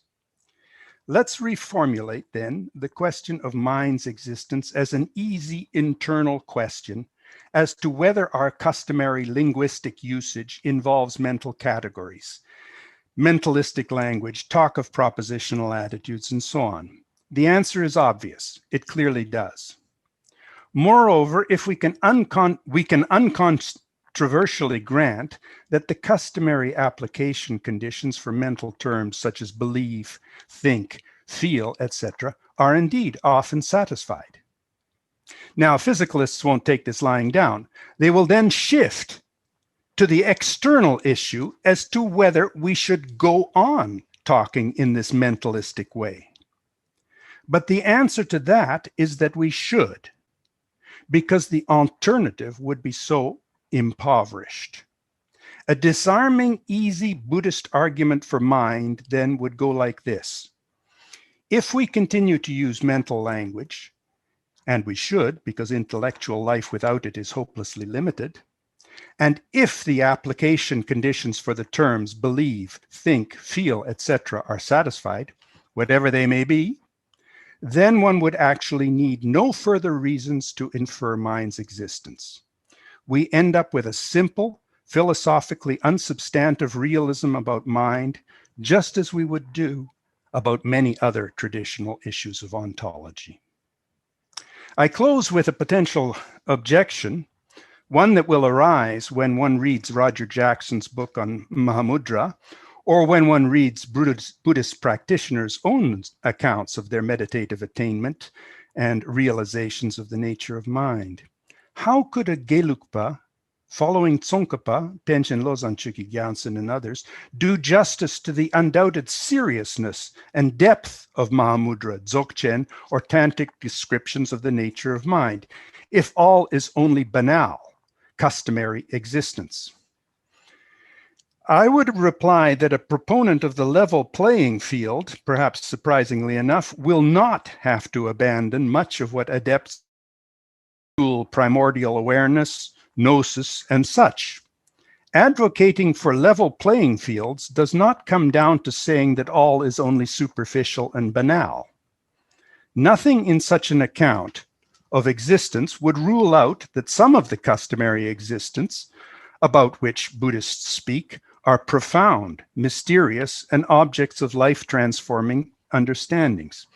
To go back to physics, nothing in a deflationist version of existence would rule out that bosons, mesons, quarks, and the like are indeed very mysterious, or that particle physics, for those who understand it, changes views on nature profoundly. It's seductive to think that the nature of mind, an underlying innate Buddha nature, emptiness, the ground in Dzogchen, non-duality, luminosity, etc., must possess a deeper, superior type of being than what is ordinary and customary, because they are somehow objects of deep, extraordinary, or ultimate consciousnesses. I think that the lesson from level playing field philosophy would be that profound states understood through Buddhist realizations, whatever they may be, need not be construed metaphysically in terms of gradations of existence at all. Thank you very much. Thanks a lot, Tom. Okay, so before opening it up for question and answer, I wanted to give Roger a chance to respond if you want, if you have anything to say to any of the speakers. Yeah. Well, I'm deeply, deeply appreciative of all of these presentations. I learned an incredible amount from them. You know, ranging from you know, what Tom just talked about in terms of what you might almost regard as a defense of Geluk ontology, and framing it partly in traditional terms and partly in terms of contemporary philosophical positions that I know only a little about. I was desperately trying to look up deflationism as he was speaking, but didn't get a very clear sense of that. But I, you know, appreciate that, and the way sort of at the other end of the presentations that Georges laid out things so very clearly in terms of this notion of clarity and emptiness, or luminosity and emptiness, in both the Geluk and the Kagyu, and then bringing out the philosophical implications, first in terms of Husserl,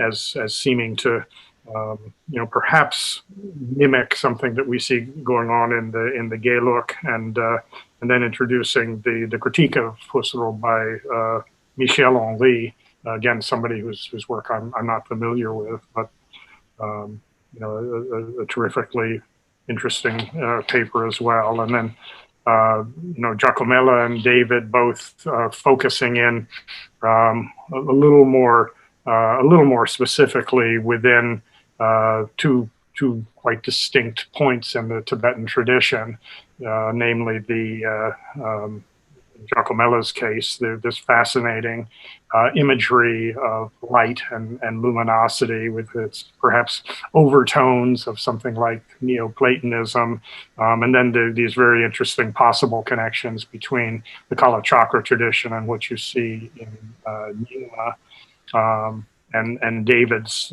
analyses of the different sort of models of what it means to be Buddha. I don't, you know, given that I particularly went over my time considerably, I don't really have particular responses to any of the papers right at this moment.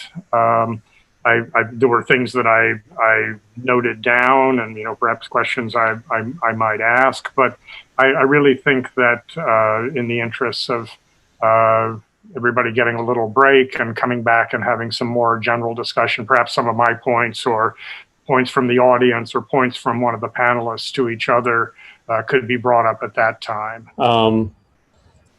We had a question way back. I'll read it to you. Can you explain a bit more the actual methodology of how the Mahāmudrā meditation works? What does it mean to directly take the mind as the object of discerning meditation? I assume this was originally directed at me, though anybody here is quite qualified to touch on it. Maybe I'll just, I mean, I think in fact that you know, Georges' paper particularly focused in on this question. You know, what does it mean for mind to see mind, right? And he argued that there's quite a different way of answering this question in the Geluk and the Kagyu. And without getting off on some of the comments I scribbled in the margins, whereby I might take mild exception to a couple of points, I would agree with his basic take on it. I mean, the way that in a general sense, it's kind of it's a philosophical paradox to say that mind can see mind. It would seem to, anyway. And in fact, there's a great deal of argumentation in Indian Buddhist literature about, most of it critical of the Yogacara position, that says, you know, that mind can no more see itself than a sword can cut itself or fire can burn itself. Chandrakirti and Madhyamakavatara, for instance, takes this stance, as to Shantideva and the Bodhicharya Avatara. But leaving aside the philosophical problem there, the kind of paradox of sort of that which sees, seeing that which sees. The sense I have from within the Geluk tradition is that it's the way they talk about it in practice terms is that there's sort of a corner of your mind that's taking the mind as an object and then investigating what the reality of that mind is. Who is it that is, it investigates the investigator, as it were. And it goes through some fairly standard Geluk analyses. Actually, it draws from Nagarjuna's Ratnavali most prominently, but you investigate, in terms of whether the mind, is identical with or completely separate from other aggregates, and there are various procedures like this that are largely analytical. But the interesting point, one of the interesting points here, is that when you reach the end of the analysis, and this is after you've passed beyond the shamatha phase, when you reach the end of the analysis, there is this language that's very much part of the Kagyu tradition and going back into Indian traditions as well, that says, well, you've looked and you haven't found it, so now rest in not finding. And so this has is at least, it's a way of making this transfer, which Gelugpas are insistent we have to make, between analysis, which is required, and the experiential recognition of the emptiness of the mind, which is also required. I mean, Gelugpas are big on analysis, certainly, big on debate, big on all of those things, but they admit as readily as all other Buddhists do that there's a certain point where, in effect, you get to the edge of the cliff of analysis, and you're off, and the realization follows directly from that. Where there's debate with other traditions, at least one of the debates they have is how important, how vital is analysis in reaching that point. Other schools, Kagyus and others, I think, are more willing to. They'll use the analytical portion. You'll find it in the meditation manuals, but they don't seem to take it as quite as vital as the Gelugpas. Anyway, I don't know if that gets at the question at all, but that's just some meanderings about it. Okay, thank you. Well, I guess we have to stop. And we can't even go and have a glass of wine and keep talking. Wow, that's the worst part. So I suppose on that note, I want to thank BDK for making this award and this event possible. Thank you, Roger, for writing such a wonderful book and being here today. And thank you all of you, the panelists, for speaking. And then thank you to George Tanabe for representing BDK, and Sanjo Mahendale and Sky van Valkenburg for their help in, with all the arrangements for the event. And I guess that's it. Well, good. Again, thanks to everybody. I thoroughly enjoyed this, and I hope to be in touch with various of you on particular points in the near future.